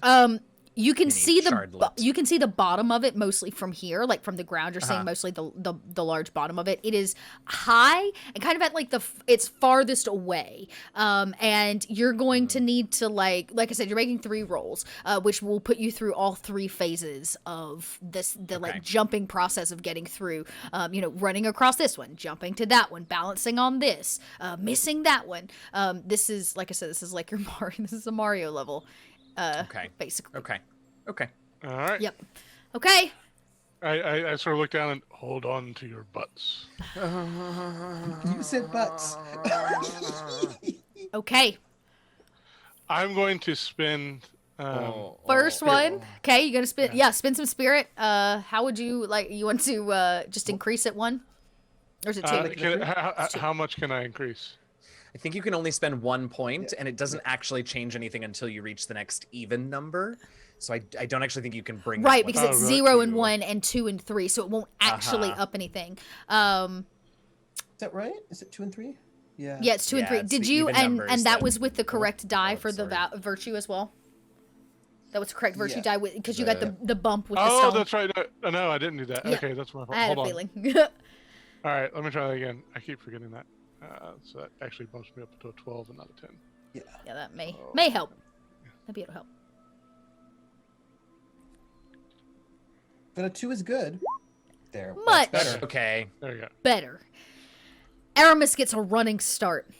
He's almost to the edge, and he stops, coming to a sliding halt. Oh, He wasn't God. gonna make it, and he knew it. Ha! Got you.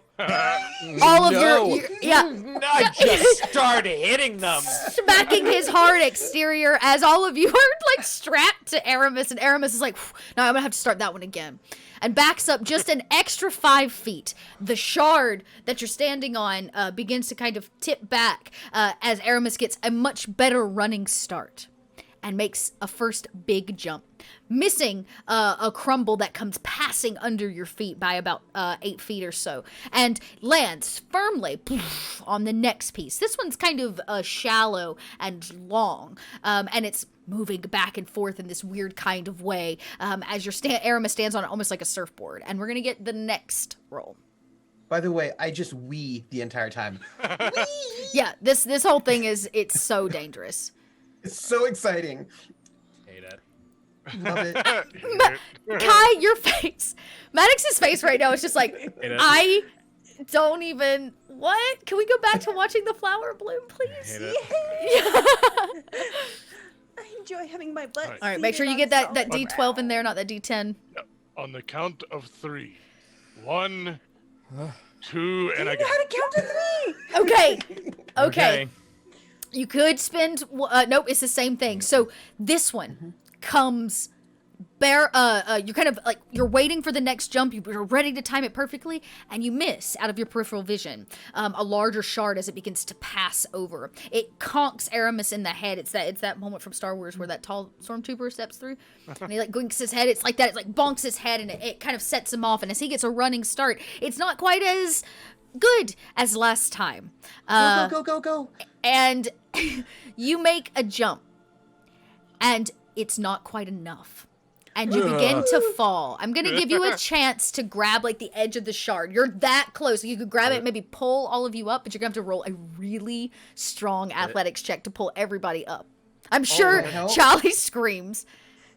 I imagine just I like. Yeah, how's everybody reacting to this? This is fun.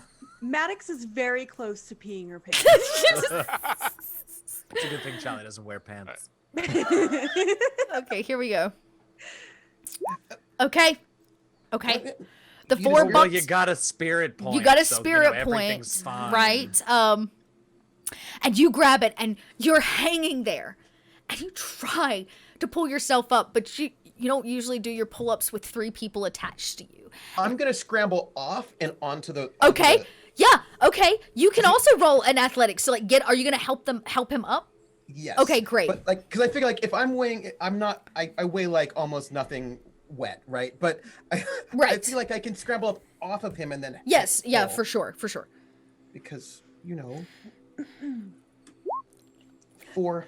Tikara, you scramble up as if it is life or death, and there's that flash again, that moment where you know how much he weighs. You've drugged his body before, out of harm's way, and you grab Aramis and drag him.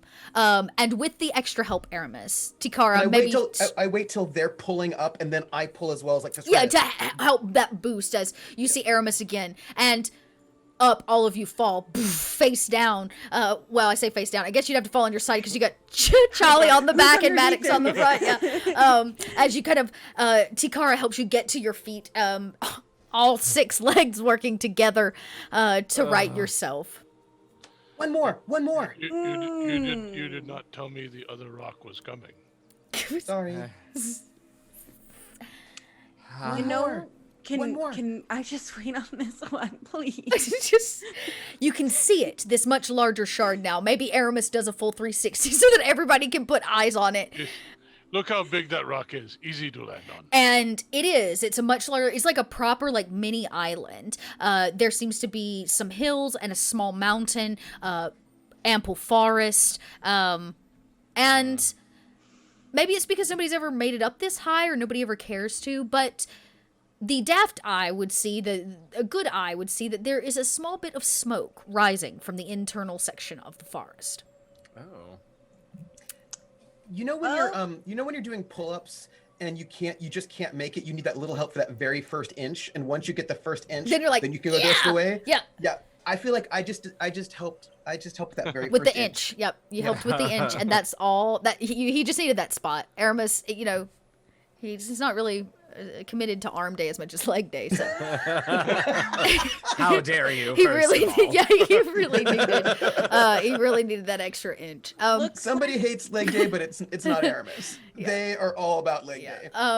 Okay, so That crumble is on fire. Better turn around and just go back. Oh, that means I was right. He lives there.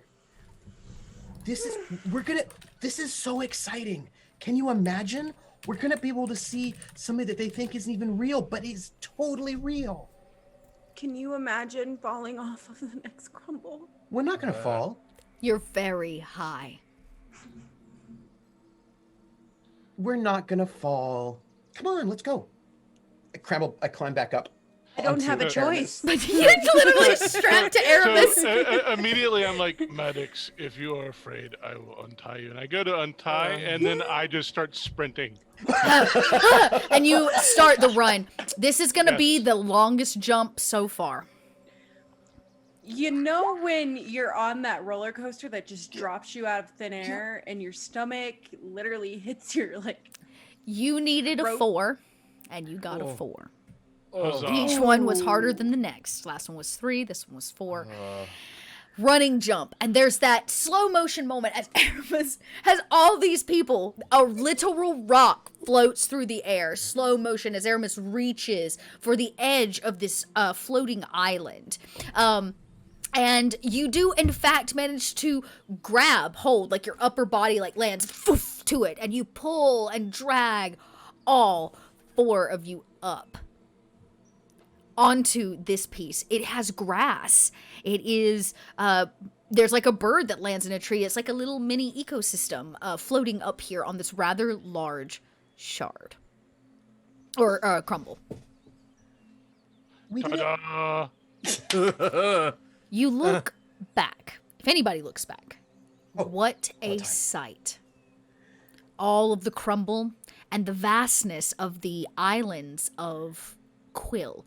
It's as if from this exact point looking over it, all the many pieces line up exactly right, creating this kind of perfect line looking down Quill. We should have probably waited for that moment. Uh-huh. That's so beautiful. And that was amazing. We should do it again.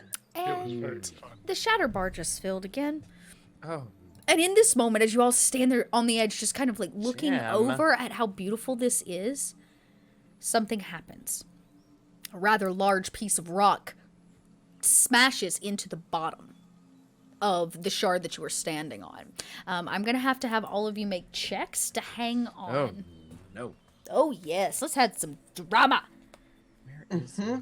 Let's add some drama. Isn't it so beautiful? I'm going I to say, yeah, right. Athletics is ideal.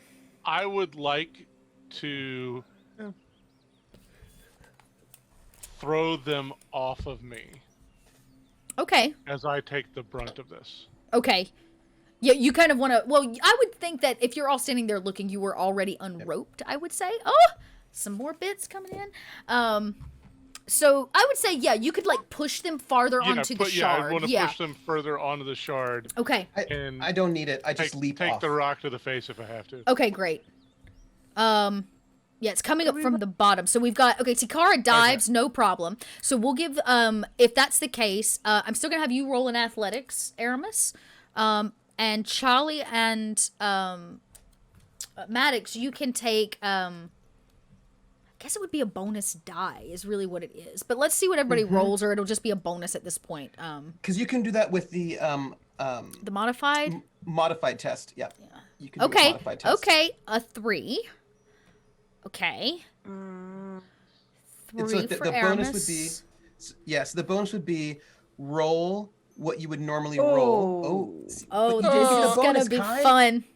Oh, but you get the bonus. you do get the bonus, the 4. So yeah, That's not on a 0 though. That doesn't help on a 0. Oh, that's true. Yeah, it doesn't help. except that one of them might not have been a 0 because one of those dice should be a D8 Why? because that's the bonus, right? The bonus, usually your bonus you would up one of the die.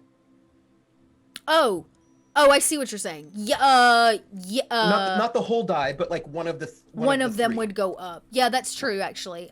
Basically you could roll 1d8 for me. Just roll it flat and I'll add it. If it's over 6, I'll add it to the count. 1d8. Can I just? Yeah, you can just roll 1. That's the easiest way to do that because that would be up 1 from what you just rolled. All right, last one is going to be No shit. Just rolled a 1. great. Oh my god. Oh. Okay. That makes it who don't we have? Great. Just Charlie. It's me. You ready? I'm so ready. I'm not. Here we go. Okay. Oh, that was not anticlimactic. I hit the enter button, but it wasn't selected. Here we go. All right, I got 3, and I'll spend a spirit point for a 4th one if. Okay. Okay. Oh gods. Okay.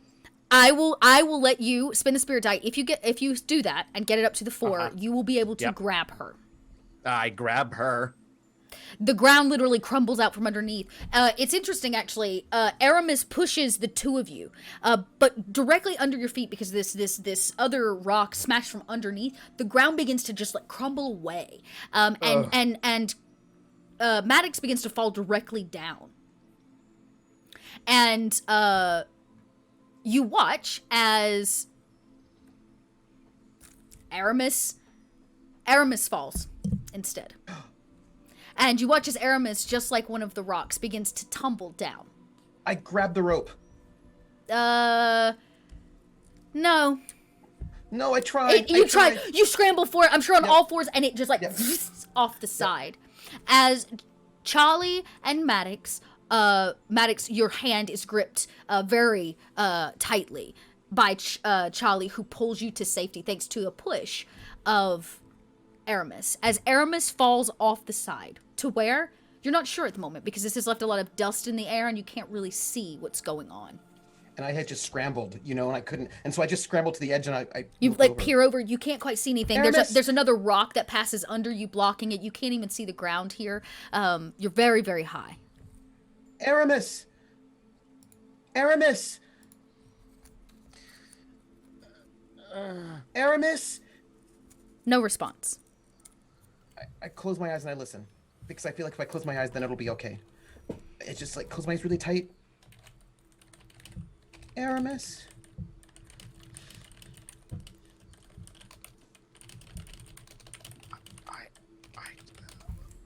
I don't know what to do. No, he's okay. He's okay. They'll be okay. They'll be okay. They'll be okay. They'll be okay. They'll be okay. Mm-hmm. They'll be okay. Oh. I know it because they said they'd never leave me, so they'll be okay.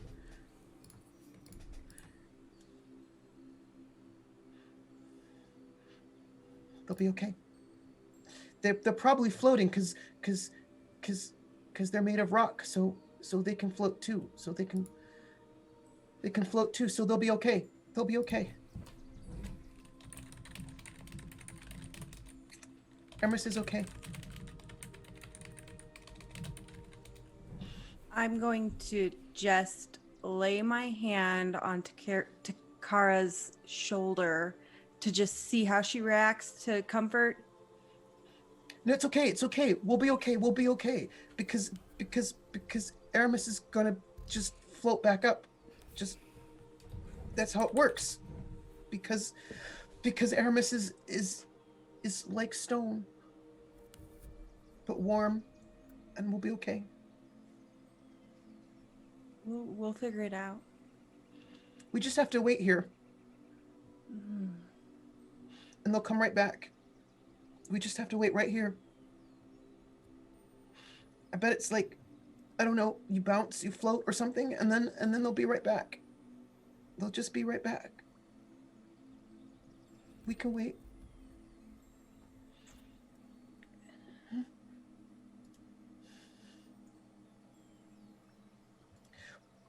Where would they go? Charlie, you know these things. Where would they go?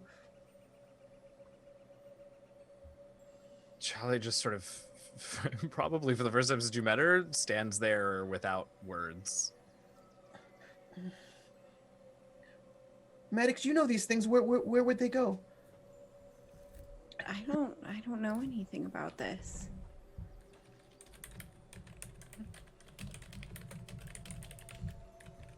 Charlie, you know. Where would they go?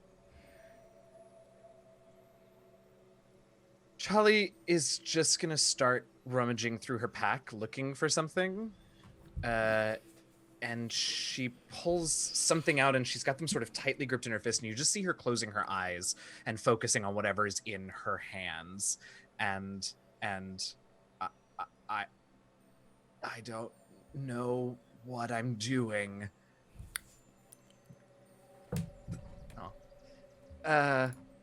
Or this, I guess, because this sadness. I don't know. I mean, I don't know how to figure this out, Dot. But I'm. If there is, I mean, you could just tell me like nothing happens. But I don't know. I'm just trying to like feel it or think about it or figure something out in this moment. But just without saying anything, just sort of focusing and seeing if anything comes to me, and maybe it doesn't. I don't know. Wait, I can help. Kara. I can help. You need to get ideas, right? Ideas? And eyes closed and holding on to whatever it is that she's holding on to, she just sort of nods. Take my hand. Both of you, take my hands. Quick, we don't have time. Take my hands. Charlie just sort of puts her elbows out for you all to grab onto, but she doesn't want to let go of what's in her hand. Yeah. And so I put one hand on Charlie and I take Maddox's hand, my little hands, and I close my eyes and I concentrate really hard on the overlight. Okay. It beams down quite beautifully from this point. And I would like to call on my chroma. Okay, which chroma? The garden memory. Okay. But I need both Charlie and also Maddox to spend a spirit point to come with me. Oh, come with. Mm-hmm. Of course. Yeah, we've got plenty. Great.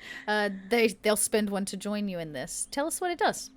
Well, let's see what happens. I guess let's see first. Yeah. Um, You're not gonna shatter on me, are you? I don't think our hearts can take it tonight. I've gotten enough. Okay, good. Okay, good. Good. I was about to say, because your pool Wisdom. has always been the lowest, so It's been like 1. it's been but super low, so it's always risky for you with that chroma roll. It is always risky because I usually cannot afford it.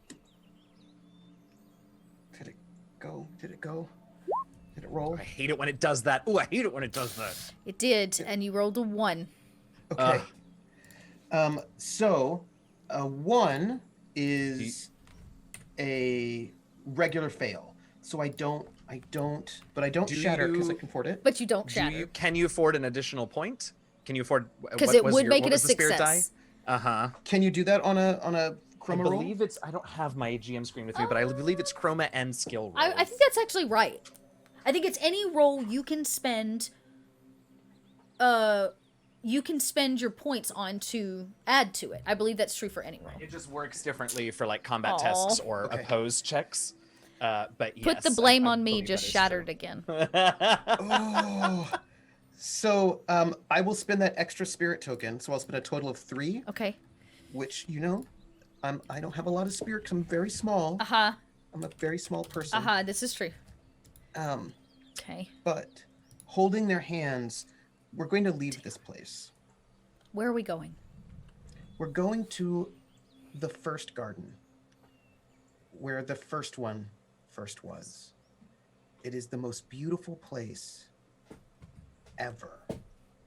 It is an ancient, ancient garden from the beginning of time, before there was anything, just the first one. And it is in this primeval Garden of Eden that we go. And we get to be here forever. And it's not forever in the outside world, but in this place, it's beautiful and it's wonderful, and there's thousands of orchids blooming.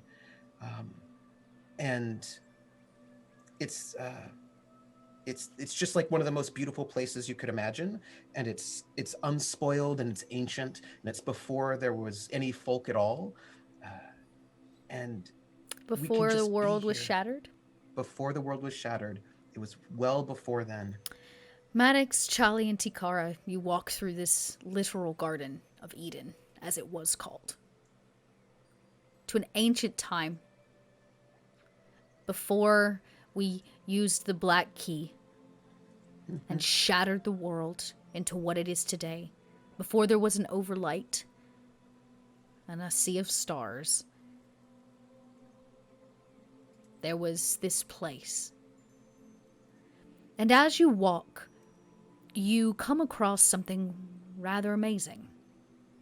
A small pool of water. It's held in a concrete, holding, not properly a well, more like a bath. But it shimmers in bright light, beaming through down on it, this Garden of Eden, lighting it, causing it to reflect, almost like a mirror.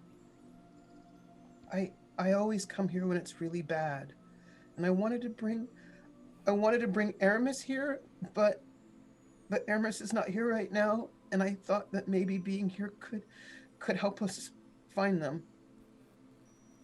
Could inspire us a little bit, and then you could do science and find them. Maybe we. And as Tikara talks, Maddox and Charlie, you see.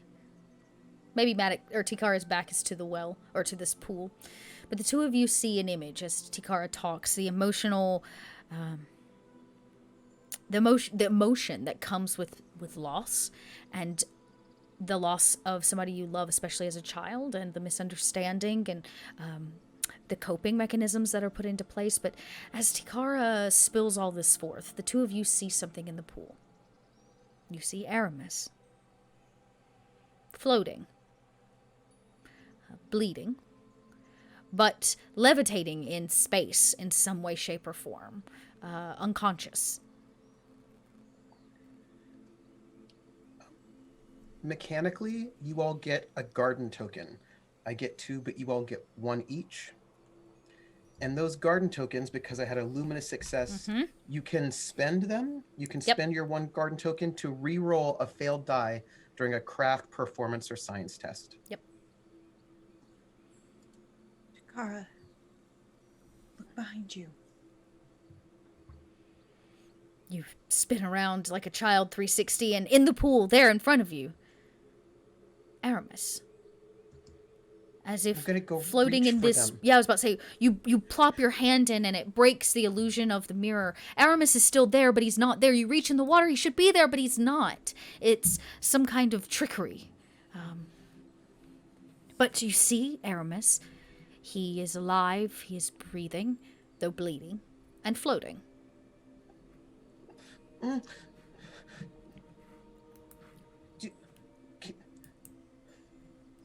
Can you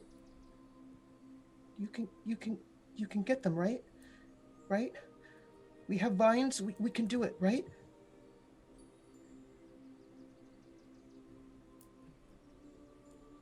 There's a blackness that is around him. You do not... You're unsure of exactly where he is. How about that? You cannot pinpoint the location. Takara, I don't know how to use any of this, and we couldn't jump like he could. You can just... we'll have to leave the garden, but you could put a rope on me and then you can lower me down and we can get them. Is that what they would want? Yes. Of course. And as your emotions begin to shift and change, begins to break the chroma, the concentration, the passing through. I imagine we found ourselves outside of the garden back where we were. It's true.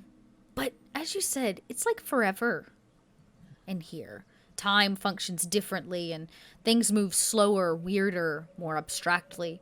And Charlie takes a moment to maybe even cash in on the token, to take a look at the bones in your hands, the one from the ghost worm. What was he? It was a ghost... It was a ghost worm. It was a ghost worm. That's what it was, right? That's what it's called? Yep. Right. I'm not crazy. Okay, so yeah, I'll take a logic. This could be easily a science roll. Okay, great. And if you fail, you can re-roll it. I have once again lost my roll 20. Here we go. All right. So, come on. And Tigre just sort of like starts tying a vine around her waist. Like that's like she's gonna... You're jumping for it, yeah. You even find a vine here in this eave, this garden. Beautiful. Beautiful. Oh yeah. And I'll Yeah. spirit flare because this is Nice. the ultimate use of all of the things I have learned is to save a companion. Yes. So I'll make it 6. Yes, very nice. You study these bones for what seems like forever. You know them in and out. You couldn't draw them, but you could definitely tell Maddox how to do it by the time you're done. But you know every nook and cranny. And there just doesn't seem to be anything particular about them. But you know that that's not true. And maybe it is...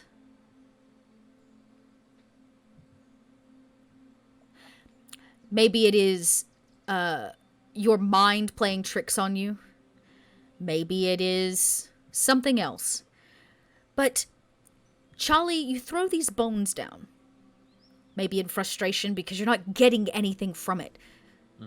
And as you do, the bones land. Clacking to the forest ground, their ghostly white is rather effervescent on this kind of dark garden floor. And you decipher something from them. Maybe a year ago, or 2 cycles ago, or 2 days ago, you would never have thought that slinging bones on the ground would enlighten you in some way. Nope. But here in an ancient time when magics were different, these bones right themselves in a way, and as you stare into them, you fall into a little bit of a trance. Maybe not logically the thing that should have happened, but here we are. And as your head tips back and you begin to see, Aramis is laid out on a bed, a stone slab. You walk outside of yourself for a minute. It's like a man, this is some timey-wimey business right here. Like going back in time to go forward in time, but you're seeing Aramis laid out, and there seems to be some food, soup, or broth of some kind, and medicine laid next to a bed. And maybe you pan around, and if you do, you see that there are other slabs that have been slowly created. You lie on one of them. Tikara lies on one of them. And Maddox lies on another. Each of you unharmed. Your items lay next to your bed, but you're all laid out on these slabs. You seem to be sleeping.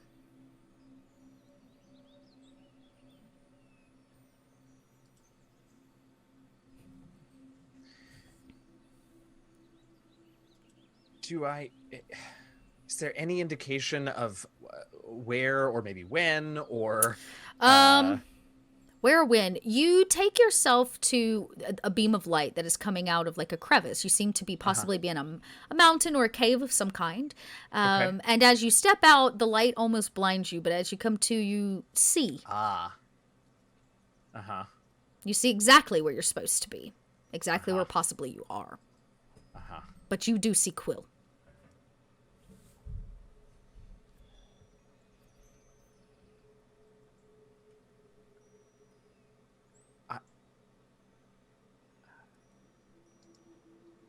You snap out of it. The bones, dust.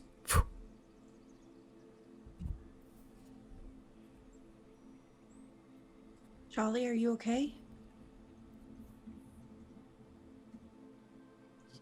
Yes. Yes.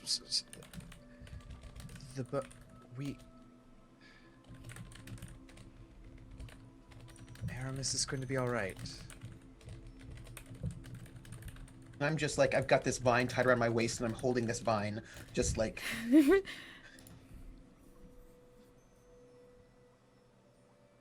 I was here or somewhere. We all were, Aramis included. It was sleep, but fine.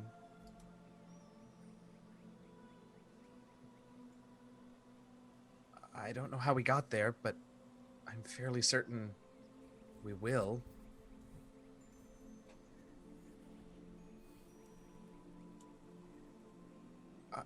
I think they're okay.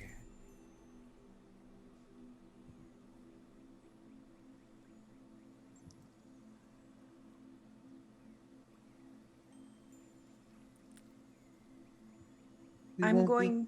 Okay, go ahead. Oh, I was just going to... You know when you know somebody's being stronger than they should be in a situation? I'm going to get down on my knees in front of Takara and just like wrap her in a hug and kind of run my fingers through the back of her hair, like kind of near the base of her neck, and just comfort her knowing like she needs a good cry. And you embrace Takara in a very warm, very, very comforting hug. And Takara, I'm guessing you begin to cry. Sob. Loss is a hard thing for anybody, especially a child. And as Takara cries, the garden around you begins to drip out of existence from top to bottom, breaking the chroma spell that Takara has, or that Takara is making happen. And eventually everything around you dissipates, and there's a bit of a snap as all of you come back into your bodies to find that you're not standing on the edge of a shard. You're laying on strange stone slabs and straw-stuffed beds around a rather small cavern. It smells of hot broth and some kind of soup. There are some herbs and things that dangle from the ceiling that have been hung up there. And over the stove area stands Tyrexian, a bit larger than the few that you have come in contact with, but old, for sure. Graying around the edges. He stirs this pot of broth. Tikara, you wake up, your eyes are wet. You have been crying. Next to you lays Aramis. He's sleeping. I just rush over to his place and I curl up next to him. And I just hug him. You curl up next to what is basically an inanimate body at the moment, but you snuggle up next to a rock, literally, and it's the Tyrexian that says, "Oh, you're awake. Hoo, hoo, hoo. You have been asleep for 3 days." I just hug Aramis. You hug Aramis. Careful, he's still healing. Still. Comes over and he begins pouring soup into little wooden bowls. Come. You must eat. I just stay holding on to Aramis. Like whatever kind of part that I can hold on to. Yeah, it's there. You just literally cling tighter. He looks over at Maddox and Charlie, who have also come too. You do understand me? Who? Yes, of course. Thank you. Thank you for your hospitality. You said it's been 3 days? I found your bodies near the edge. It's a good thing, too. It's a bit of a storm out there in the crumble.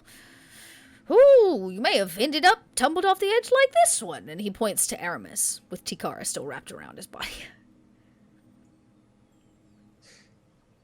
How did you find us? Well, I went out scavenging, and the three of you were just lying there, holding hands. I thought, Lord, I thought our hatchlings were the only ones that came to these parts to do silly rituals. Whew. Kind of rustles his feathers, and he says, and as for your friend, well, he is a bit of a rock. And it seems that here in Crumble, he floats like one. I found him many days later. Whew. Well, it seems that you have already done us a great service. But we, I think, have to ask one more favor of you, Madla. You do know who I am. Ooh. Follow. Well, go on. He's now walking over very, very slow. You can tell he's really, really old with this tray. And he kind of passes it over to you.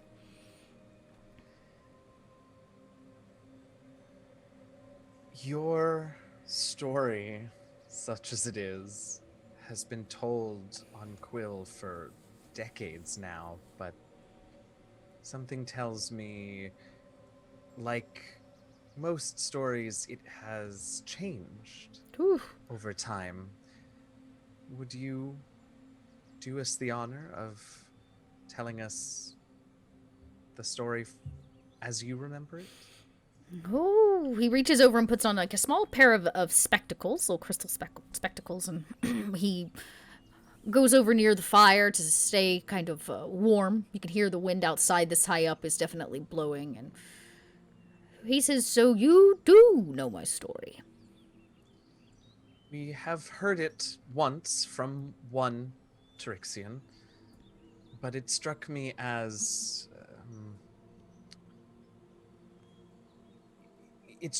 too perfect an allegory for the virtues and values of Quill to be quite fully true. Ooh, your instincts are right. Ooh. But if I were to tell you that the story is true, my brother Injured? Ooh. I to his rescue.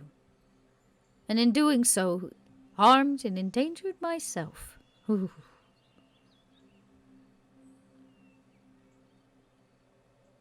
This is the truth.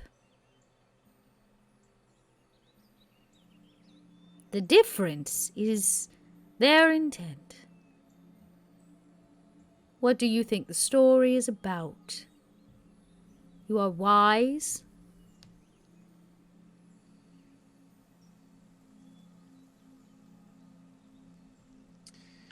Well, we were told that the story was meant to teach pragmatism. That you should have not gone out after your brother in such a dangerous environment, but rather taken advantage of the situation and laid claim to your family. I don't care. I just want Aramis to wake up. He will, in time.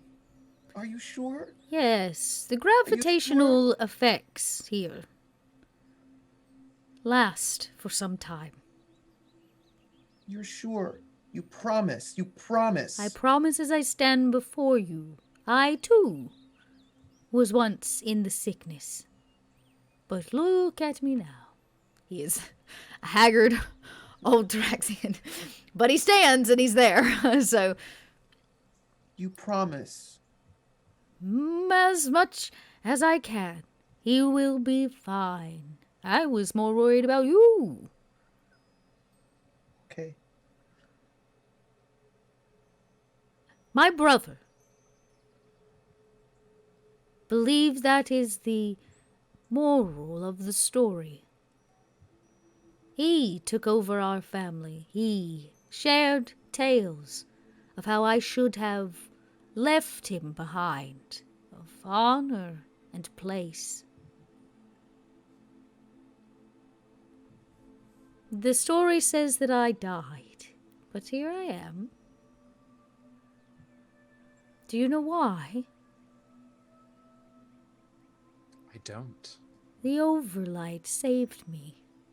Because that story is not about pragmatism or place. It's about compassion. Are his eyes those of a Skyborn by chance? Maybe.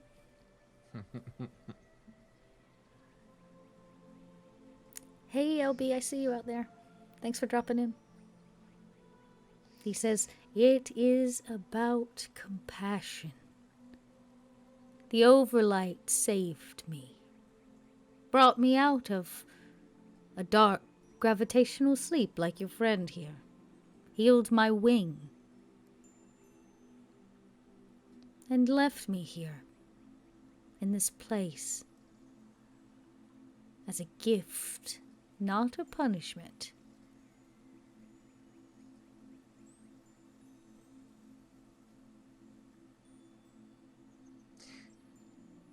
And what have you learned? What has the gift given you? Perspective. On my people, maybe. But more than that. I protect this place, the crumble. As long as no one believes I am here, I can do that to the best of my abilities.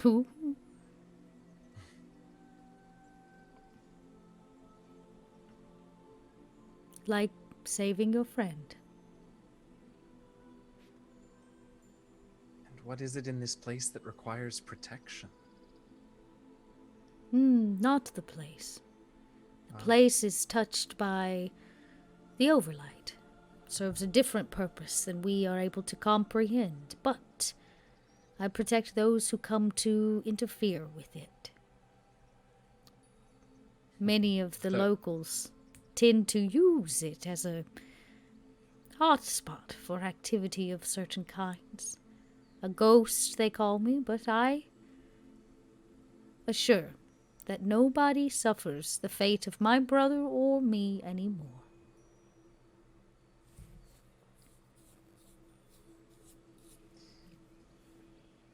You're not like the other folk of your shard. Part of the perspective. It's because you're Skyborn, right? Some would say. But I found compassion before I was a Skyborn. It liberated me, my choice. But you're always Skyborn. You just don't know it yet. It's true. Some are not ready to accept their place. I know that I was not until I watched my brother's falling body from the sky.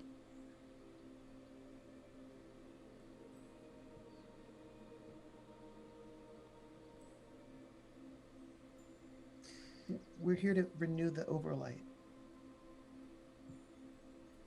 And I think Matla has been generous enough to give us what we came for. I just wanted Matla to know that we're doing something really important, and so the story's important. I suspected as much. No one's ever made it to my rock. At least not without having to be saved. Well, glad we didn't break the streak for you. Ooh, no. Then I would be obsolete. He continues to kind of clean up. He delivers, this kind of hot broth, probably made from some kind of mushroom. It's like a miso, hearty stew.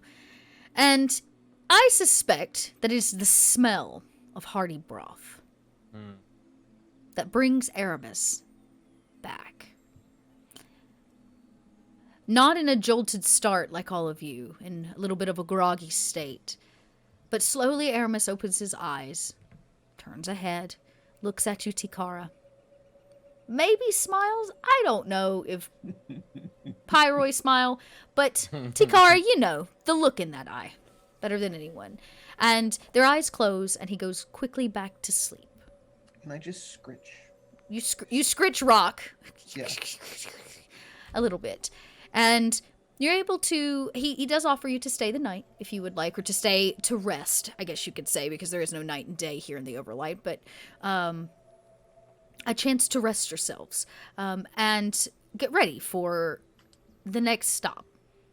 You have done it. Collected the story of Matla, the true story of Matla, who still resides here, protecting the crumble, not from others, but others from it. A strange, divine place that exists outside of normalcy, a place of chaos of the Overlight, that point where it hits the inside of a prism and bounces before it shatters into all of its colors. It's just that dense Overlight. And we'll have to find out how you get from here to the next shard, which is going to be an interesting one because we've got two characters from the next shard. That we do. And the next mission is not for the faint of heart. Oh, because all the others have been. Well, the other ones have been like, come get a story, collect an item. You're collecting something, but from one of the harshest places in all of Zenith. So we'll have to find out next week what that's all about. You might want to suit up. It's gonna get cold, y'all. It's gonna get cold. I look forward to Aramis trudging through snow. So, first off, for all of you in chat, if you're new here tonight, thanks for being here. If you've just popped onto the channel and just caught this show, this is Overlight. Overlight is a really beautiful fantasy setting. Oh, thanks, Mike. Mike just rated us. Overlight is a really beautiful fantasy setting based on color. We're in, I think this is session 5 tonight of what's going to be 8 sessions. So thank you so much. Thanks, Dan. I appreciate that. I love GMing. It's one of my favorite things in the world. So thank you for your kind words. And we're here every Wednesday night, right? Today's Wednesday. Wednesday, Yes. 7 o'clock. I know what I'm talking about. Every Wednesday at 7 o'clock, right here on the Dot Lot, to play some more Overlight. Our campaign is called Nova, and these 4 brave Skyborn are working their way. Actually, I haven't shown it with the map in a while. I can do that before we go. Are making their way through the shards. They started on Pyre at the bottom and have already worked their way up to Quill. I'll be interested to see how they do. Yes, by all means, go binge. I am actually up to... YouTube is loading videos as we speak to catch us up on Nova. We definitely appreciate that. You can catch the VODs there. You can also catch them here, I think, for a little bit, though. The first one may be gone now, because you know how Twitch does with times and things. So thank you all so much. I am in love with the system. I'm in love with this cast. I'm in love with the story, which is wholesome, but also...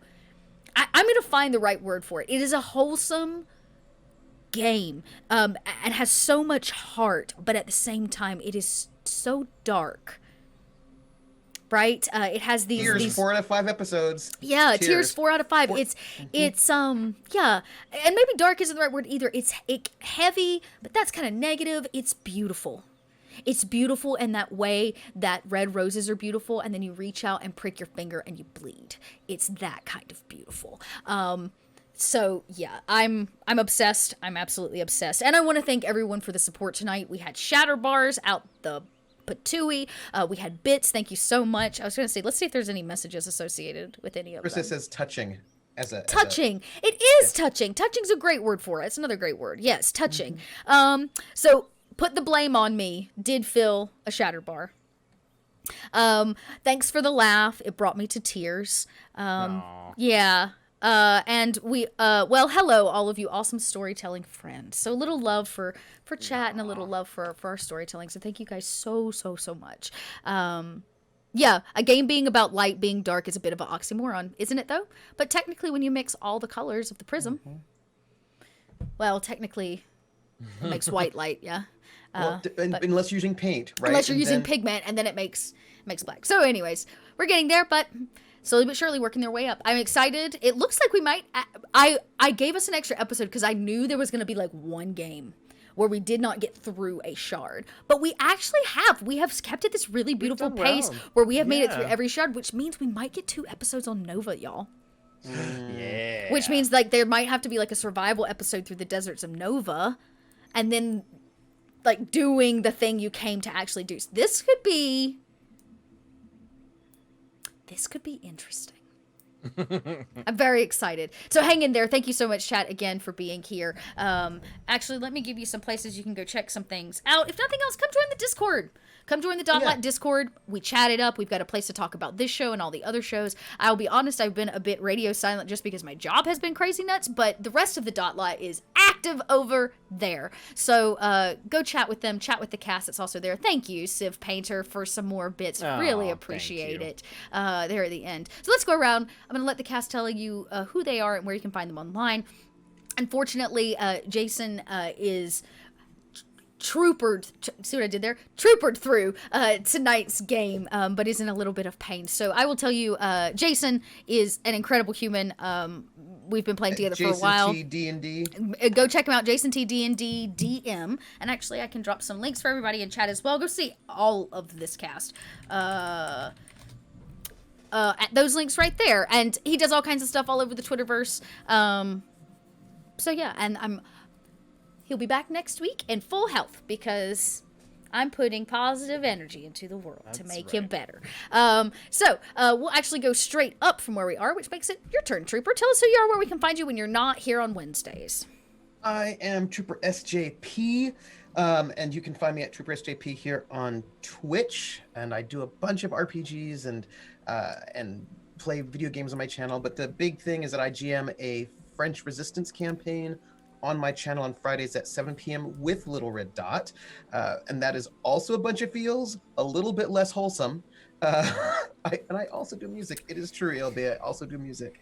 And you can also catch me on Academic Foxhole on Twitter, where I just want Twitter to be nicer to each other. That's really all I want. I want people on Twitter to be nice to each other. Yeah, don't we all? Don't we all? Kai, you're up.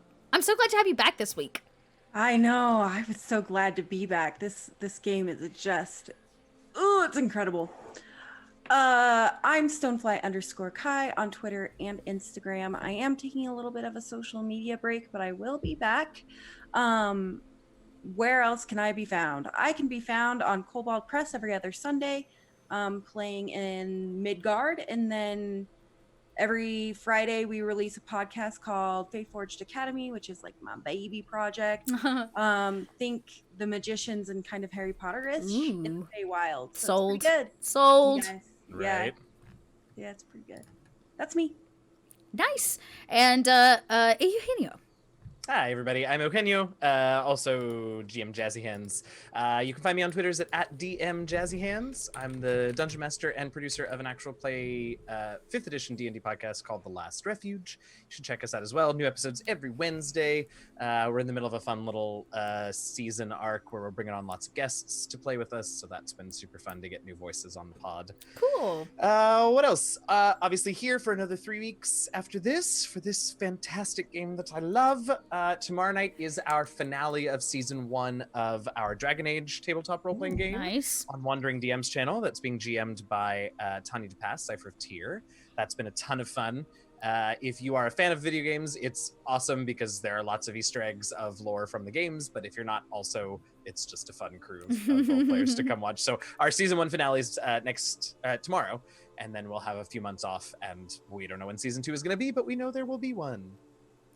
I also stream Dragon Age Origins on my channel on on Thursday and Friday afternoons at 2 p.m. Nice. So if you really want all the Dragon Age content, that's what I do.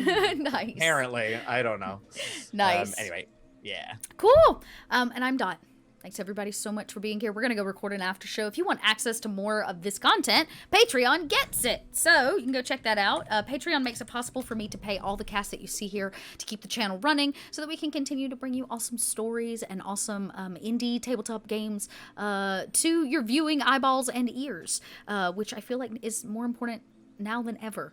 If you like this game, remember, go support your indie game designers, y'all. Go support one. Buy a game, even if it's just a PDF, because I know shipping's like a weird thing right now. But support your indie game designers. Now's best time than ever.